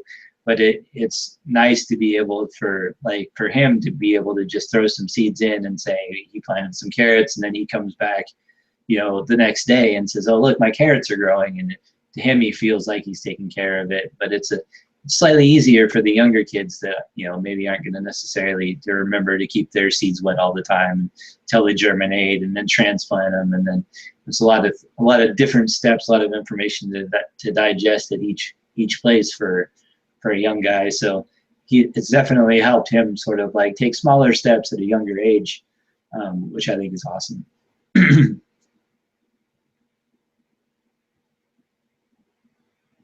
You're muted. Sorry, absolutely. Trying to make sure to this. I had to switch mics when I got disconnected, and I'm trying to not have any background noise as much as possible, so I apologize. Oh shoot, my tabs got switched around. Okay. I had another question. So somebody asked me, or there was a question on Reddit, and then the guy was posting around a couple of Facebook things, I think, too, about what NPK you're looking for an aquaponic product. And, you know, you do have to evaluate it on an individual nutrient basis to make sure you're not adding anything like yucca or neem or some of the other stuff that can be bad for fish. But what you're generally looking for is something that is 0, 3.5 or 0, and then it has a number for P and K. You make sure that your K isn't super, super crazy. You kind of give your fish heart attacks if you push it too hard. But you basically want something with 1 or very, very little nitrogen, so that you don't, your fish are there for the nitrogen. That's what the nitrates are. So you want to make sure you're not, double dosing something that's already there and then accidentally killing your fish. Aside from salt buildup or some of the other things that can happen. But in general, that's what you're looking for. You can use things like the Botanicare. Some of the Botanicare products work okay. If you want to use them, I know they have like a soil, I think it's a soil pro. That's like a 1.5 something. That's really good. I used to use a lot. And they work pretty well. The other questions I had were MaxiCrop. There's a question about MaxiCrop lately. MaxiCrop is totally fine to use. It's sold at pretty much every garden center in the United States and a whole bunch everywhere else. It's also sold under other names, I think in Europe and Australia. In Australia, it's sold as their real equivalent is sea salt, and then I know there's one over in Europe, they call it something else. But those are all safe to use. They're just mostly a potassium booster and some micronutrients. They're all fine and dandy. Pretty hard to overdose. Just remember, it can stain the water. Make it kind of hard to read your iron test or your nitrate test or your pH test. So just know that you want to check all that before you dose. You said you had something to ask about what to dose. I got 2 other things too. I haven't got any questions about dosing recently. I mean, we had the ones that we covered last week. The only other, this is the latest sample that I got in though. This is from T-Lab, which is a place in Eureka, California, I think. Down on the coast there somewhere. Either Humboldt or Mendo. I think they're in Eureka. Yeah, Arcata, right here. So, and this is basically just another microbial profile. It's similar to your modern microbes or any of those other ones, and so it basically is not going to increase nutrient levels, but it's going to help you make your existing nutrients available to the plants. So for the most part, I'll probably mix these in for just added, like I was saying, added microbial profile. And so you can check those guys out at T-Lab. And obviously, this is something that you can use in your system for the most part. There's not really any nutrients, so that's not really going to be any sort of issue. And it looks like it's specifically made to target silica. So there you go. Perfect. Perfect. Mitigating bacteria and fungi, fighting root rot. So it's specifically for upping your silica uptake? That's really awesome. It's specifically for, where'd it go? Yeah, essentially to break down silica. Stimulate the systemic acquired resistance and produce natural growth hormones. Cool. What's the name of that? This is called Soil Life Microbial Inoculant, made by T-Lab, and it contains Bacillus myacobes. I don't know if you can read that. Not quite. We'll have to throw a link up in the thing. Yeah, I'll throw a link up. Let's see. I had a piece of paper on it too that it came with. No worries. We'll paste that into the comment or the description. I gotta go back and fix some of the old video descriptions too. I've been meaning to do that. I've just been kind of swamped down here lately. I haven't even uploaded. I don't even think I uploaded last. I need to get I'm trying to get all of our stuff up onto iTunes too, but that's been a nightmare because it's like, rawr, your IP address is in Jamaica, and how do we know you're you? And da, da, da, da. So that's not going to happen. So I get back to the States. So I know there's one or two people that keep asking me to put them up on iTunes. That will happen. I apologize. I don't know if you can read any of that or not. But they sent this little list of different things that's included with it. Endomycorrhizal fungi, bacteria, and trichoderma. Okay. Sounds like it'd be good for a either a lab or a tea. Mm-hmm. So or direct dosing. glomus intradices for phosphorus uptake. Oh, so it was just that one that was for silica. It's not the whole thing that's designed for that? It looks like there's a number of them. Oh, okay. So Misunderstood. Bacillus mysotius looks like the primary one is, and that's Primary the ingredient. for breaking down silica, potassium, and micronutrients. Bacillus megaterium, phosphorus. I'm sure I'm slaughtering all of these pronunciations. But yeah, nitrogen fixation, plant growth, hormone production, pathogen resistance, disease control, more nitrogen, more silica fixation. So it's a lot of the same ideas that you have. Like I know Mammoth P is all about, or at least primarily about phosphorus utilization, and Modern Microbes really focuses on nitrogen and what's the other one? Nitrogen and potassium, I think. So anyway, they all seem to basically be targeting the same types of things, which is, you know, basically just making your nutrients available with different microbes, beneficial microbes. So again, I got this sample from T-Lab, and he was offering them in the PFA group. I just sent him an email, and he sent it out, so big shout out to him. And pretty much any of his stuff, I went to his website, so pretty much anything that you find from T-Lab, this happens to be the Soil Life microbial inoculant, and he has a couple of other inoculants on there. Pretty much any of that stuff is going to be usable in an aquaponics system.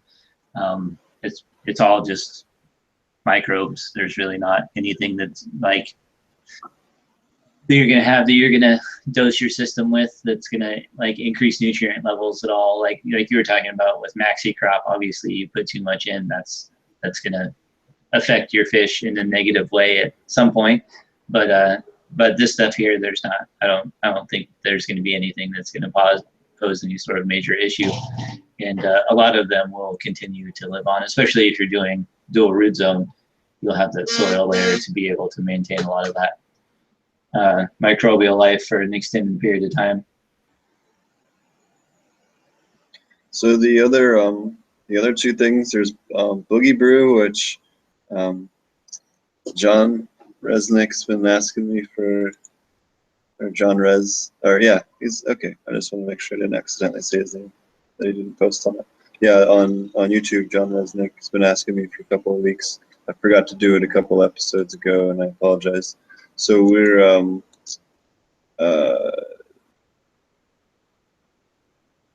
we looked it up, or I looked it up the other day. Everything's good in there.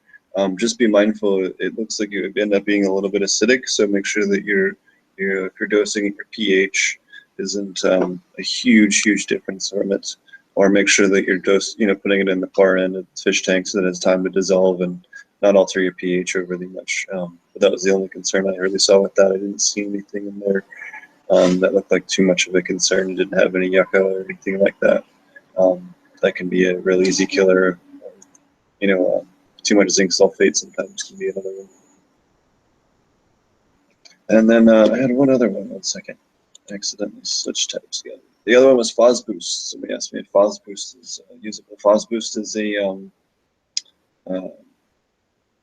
phosphorus and calcium additive. It's phosphorus, calcium, and iron basically, and it's actually one of my more favorite phosphorus boosters because it's fossilized seabird guano. And the nice thing about seabird guano is that it has a really good phosphorus to calcium ratio, which is important for maintaining the balance of those. You want a 3 to 1 or 4 to 1 ratio with your calcium and phosphorus. So it would be a 1 to 3 or 1 to 4 phosphorus to calcium. I'm sorry. In order to have real good growth, and that's one of the nice things about it is it has a pretty good. It's basically what it is when it dissolves. So it works out really well. And adds some iron to your system too, which is you kind of do all three with an organic-based nutrient. You don't really get that option to do, 3 essential nutrients like that often in this aquaponics safe as long as you're not going totally nuts with it. Right. And it also depends, like we talked about on last week's episode, it depends on where you start out too. If you start out with a lot of calcium in your water, that might not be, like for me, I have a lot of calcium in mine, I know, because I have the testing from when we got the well put in. And I can physically see it build up on every pipe in my house.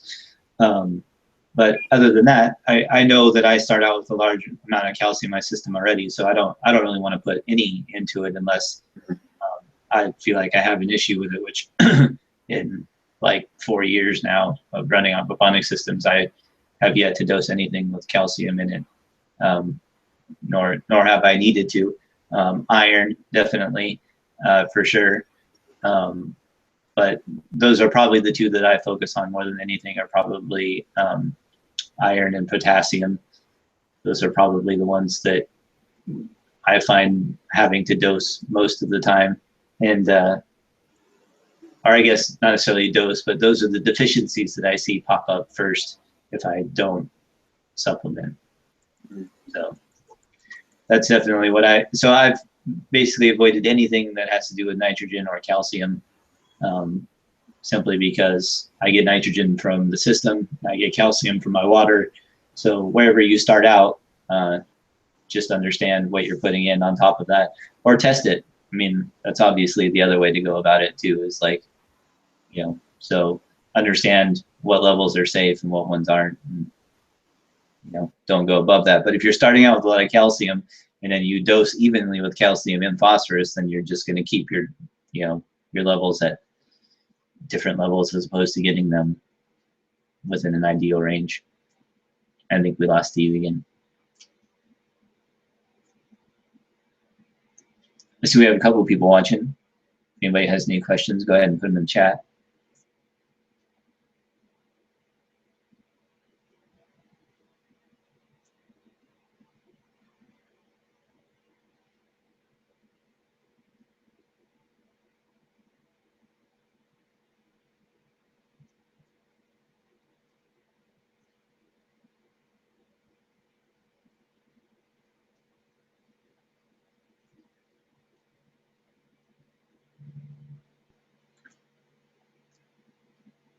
Hopefully Steve will reconnect here soon.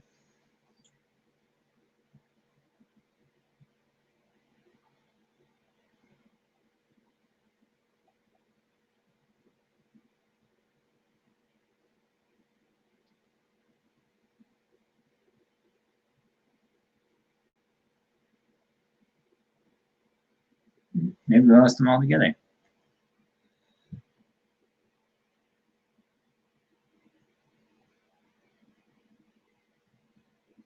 I don't know, he's back.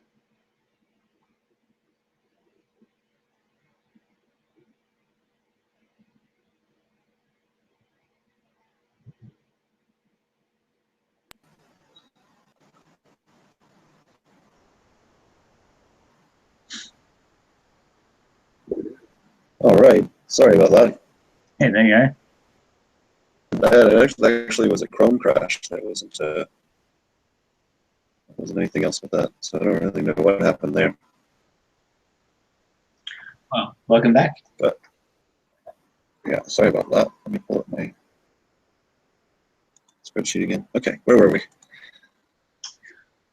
We were talking about stuff that was safe to use. You're talking about dosing like calcium and phosphorus and sort of what the break Oh yeah. nutrients, and trying to keep like calcium and phosphorus on a relatively even scale. That if, I think you were talking about last week that when they get too far out of whack, it can cause lockout issues. And Yep. together, if you've got a lot more calcium than phosphorus, or a lot more phosphorus than calcium, either way, can be an issue. So that's what we were talking about, and that I think one of the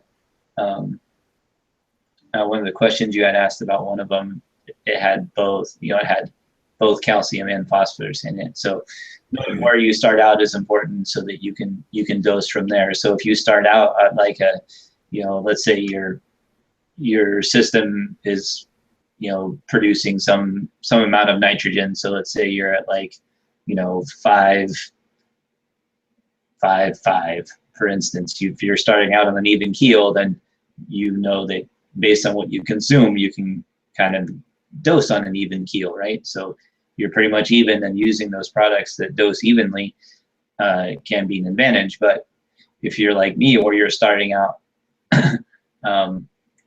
with different levels because you're not using city water, then understanding how to get those back to even. I mean, it's really just balancing everything out.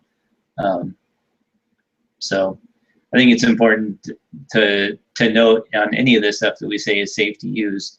It's all safe to use up until a particular point, right? Like if you're adding nutrients into your system, regardless of how they get there, other than if you're using like, maybe some sort of hydroponic nutrients that have salts build up in them, or different things like that, or different concerns like that. But pretty much for the most part, whether you're adding maxi crop or you're just adding bulk sea kelp tea, or whatever it is that you're doing to get your what is that, potassium or phosphorus? I forget. It's potassium, right? What's the last one? K is potassium, right? You're muted, by the way. K is potassium, P is phosphorus. Potassium, right? That's what I was thinking. So I know that's the primary one I need to go in order to get me back to balanced. So when you're using those ones that are like 5.5, just know that you're dosing across the board, and that's really going to bring all your levels up. If you need to adjust something, you're not going to be able to adjust your level in your system if you're dosing everything evenly with a product like that mixes more things together, which is great. There's nothing wrong with it. You just have to understand where you're at and what you're trying to get to. So I think we covered in maybe like the second or third podcast kind of what fish safe levels were of all of your main nutrients that you would add. So if anybody wants to check on that stuff. I know we covered some of them. I don't remember if we did all of them or not. I know I wanted to do each nutrient kind of like in its own episode and try and cover it a little more in depth and all that stuff. But yeah, no, I think you're right. I think in the beginning we did do like a short list of like rough ranges for stuff. I don't remember. It's been a while since the first episode, actually. It's actually pretty neat. We're already on number 9. I know we had them this week or two.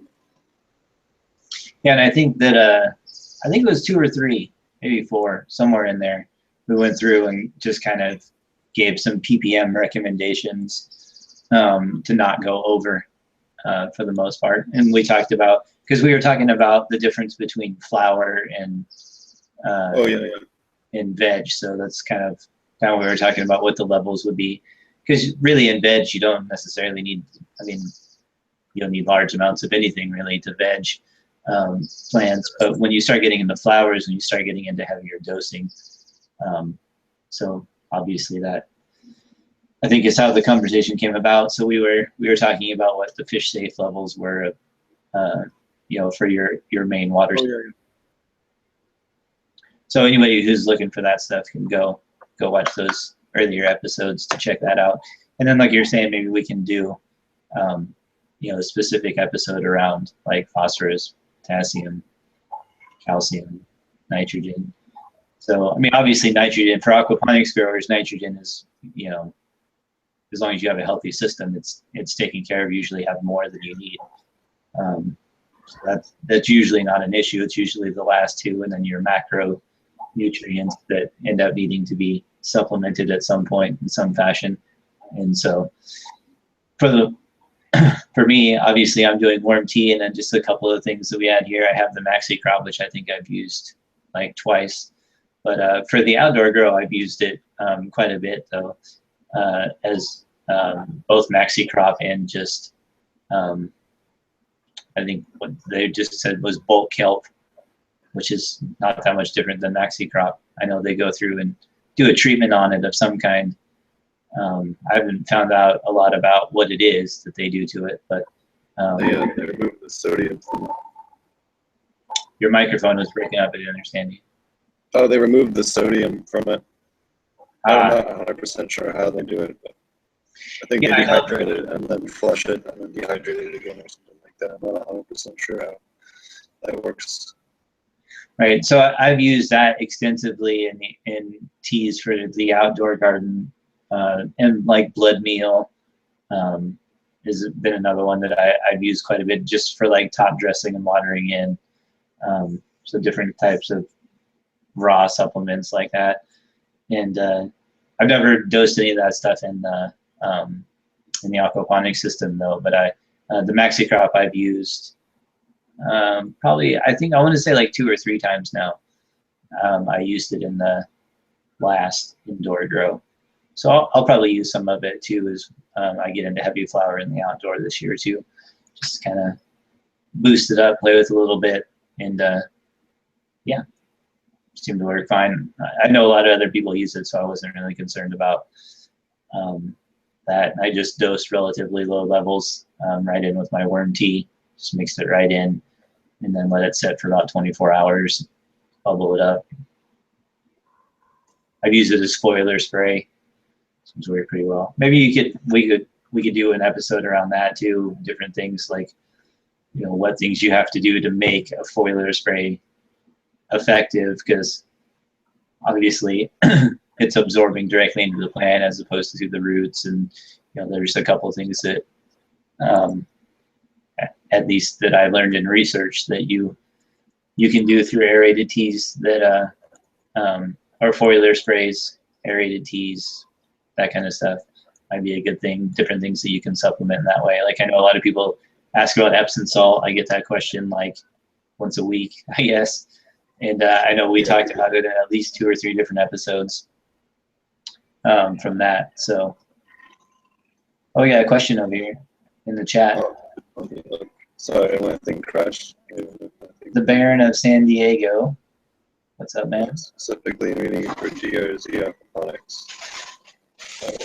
Question was why trying to wake up my own super soil using Subcool's recipe as a template. I'm correct in assuming I can remove the end. Yeah, you would want to remove all the end supplements. Well, you don't have to remove all of them. So when I do mine, I still add worm casings. And the reason why I add worm casings is that plant in the first 1 to 2 weeks when you first put it in using dual root zone, that first 1 to 2 weeks needs a boost of nitrogen, or if you have a newer system, but mainly that first 2 weeks when that plant's still getting its main root system established and getting, sending its deeper roots down to the bottom where the water is and getting established in the upper part, it really, really helps to get the roots to run across that soil layer. I've found versus not putting it in, so I still do put worm casings in, or the other one I'll do is instead of worm casings, sometimes I'll do fish casings where I take my solids filter and I'll take all the fish waste from that and I'll put that out in the sun on like a plastic tray until it bakes, and then I'll take that and I'll grind it up and I'll put that, mix that in with the soil, and that works really well too. It's basically the same thing as worm casings.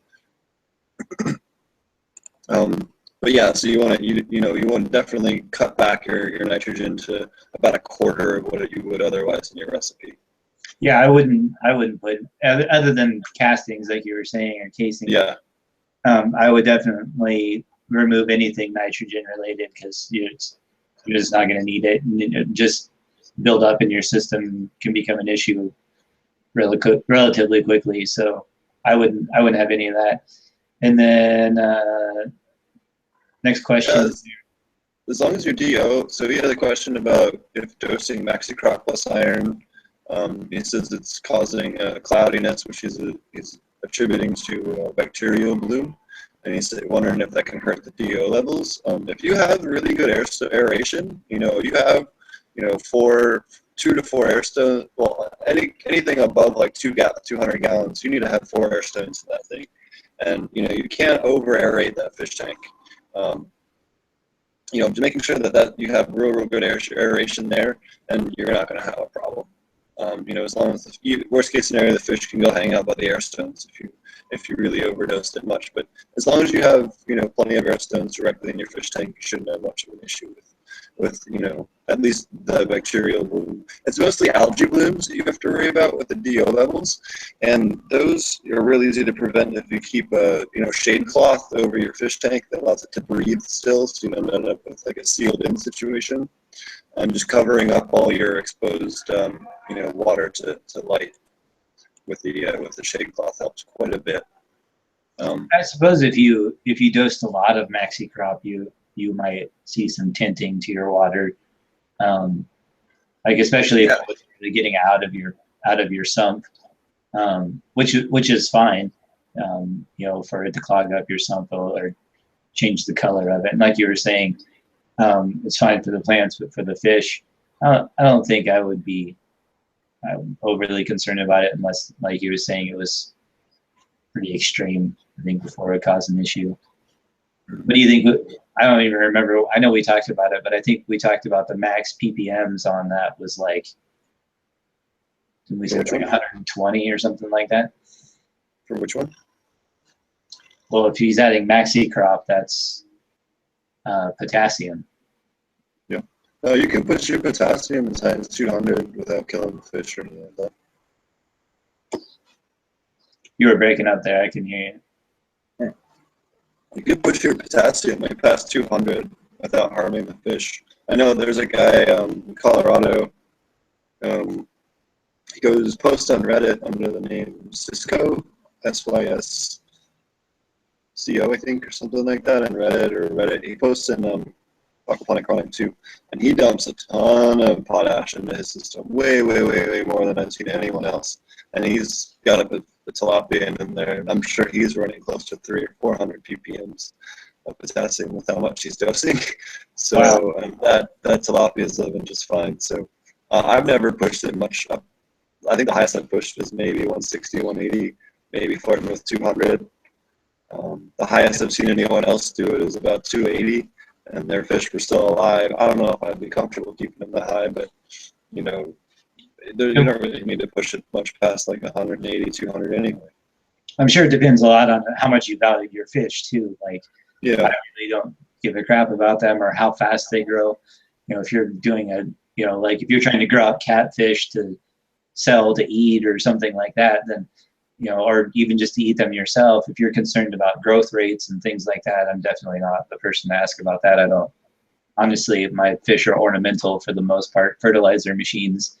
I do have some catfish that I am going to harvest this time that I got from somebody here locally. But other than that, if you really care about like the growth rates of your fish and I don't know, maybe their overall happiness or experience in life, that might be a concern. But I don't think I'd be too worried about it. And then maybe the only thing I'd be concerned about with a large algae bloom would be like you were saying, the air consumption. And not being able to have as much dissolved oxygen in your tank might be the only thing that would be, I would say, like life-threatening.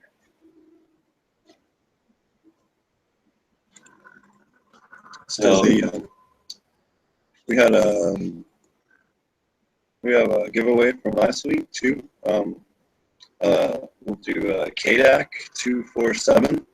I'm going to message you on here, but if you watch the podcast, shoot me an email to ponics@gmail.com, and I will get you a care package, courtesy of a Recharge or Atria. We have a couple of different things, so we'll get together with you and see what you'd like, and then we'll have a giveaway for next week as well. So for as far as the giveaways go, we'll have hopefully for the foreseeable future at least have something to give away every week. Big shout out to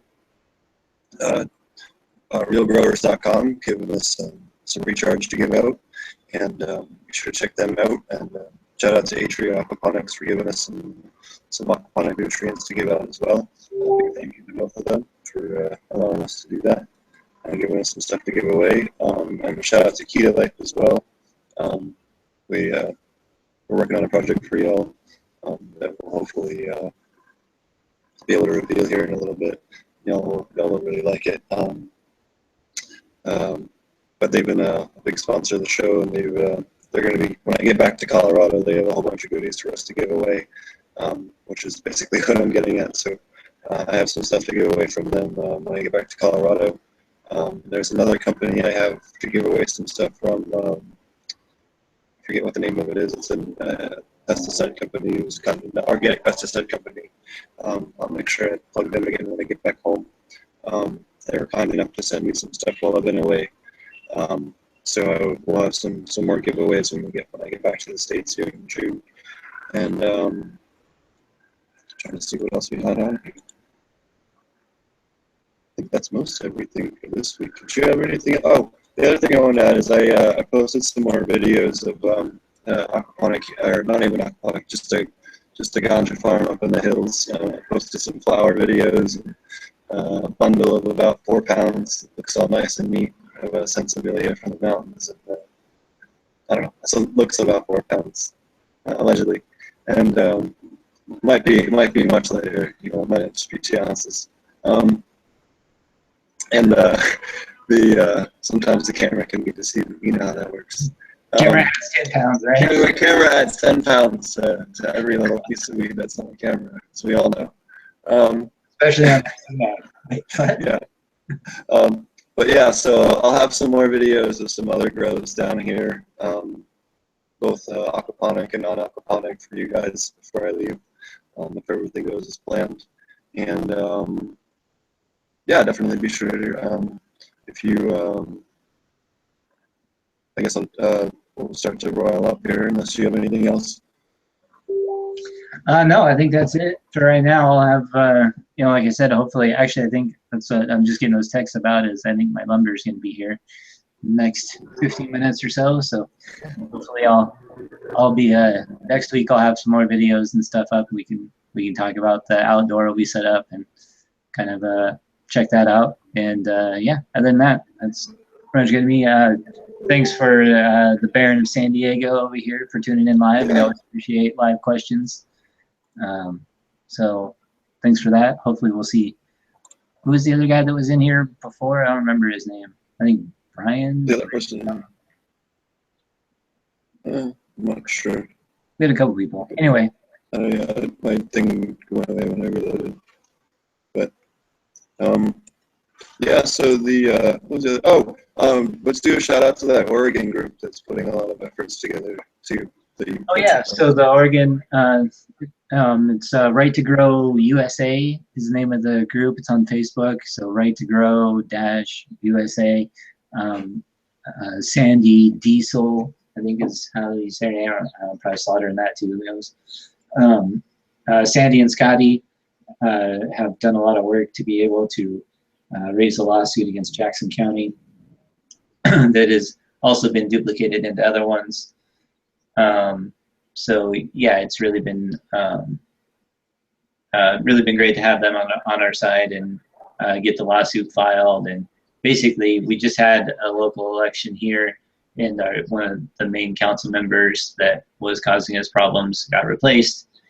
Probably not really by anybody better, but at least it goes to show that, you know, we did a lot of work to make sure that he did not get reelected, and he didn't, which is obviously, you know, good and bad, and that the person that replaced him may not be any better than what we started with, but nothing else, at least it shows that groups like hers can organize and can get people out of office if they continue to have the same policy. Because in the end, it's not about who disagrees, it's about what laws have come down and how those are enforced. And you know, everybody can think whatever they want about whatever they want, as long as the legislation that's been passed by the people is maintained.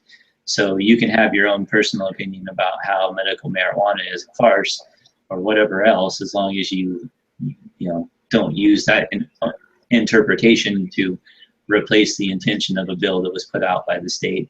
And that's essentially what happened here, was that the state had no intention of counties moving forward with banning medical marijuana grows on, or regulating it anyway whatsoever.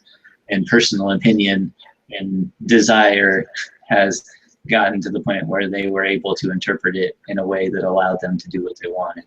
And now they're gone. So hopefully they will realize that they can disagree as much as they want to, as long as you don't try to twist your own personal views into legislation that was really meant to do something completely the opposite. All right. Well, I guess we'll wrap it up. If you guys are interested, or you guys happen to need any aquaponic consulting services, hit me up at ponics.com.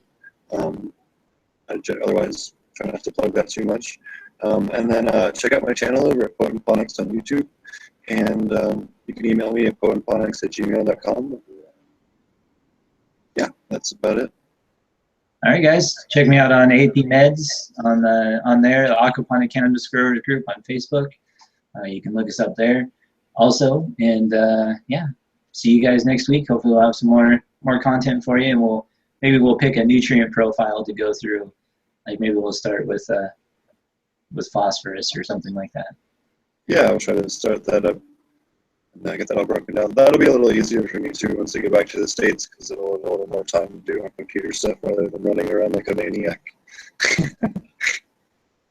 Laptops get old fast, right? Yeah, especially one where the wireless or the Wi-Fi card is occasionally finicky, which you'll occasionally have to see. So I'll be happy to get back to my big rig when I get back. So, all right, guys, thanks everyone for watching. Have a good one.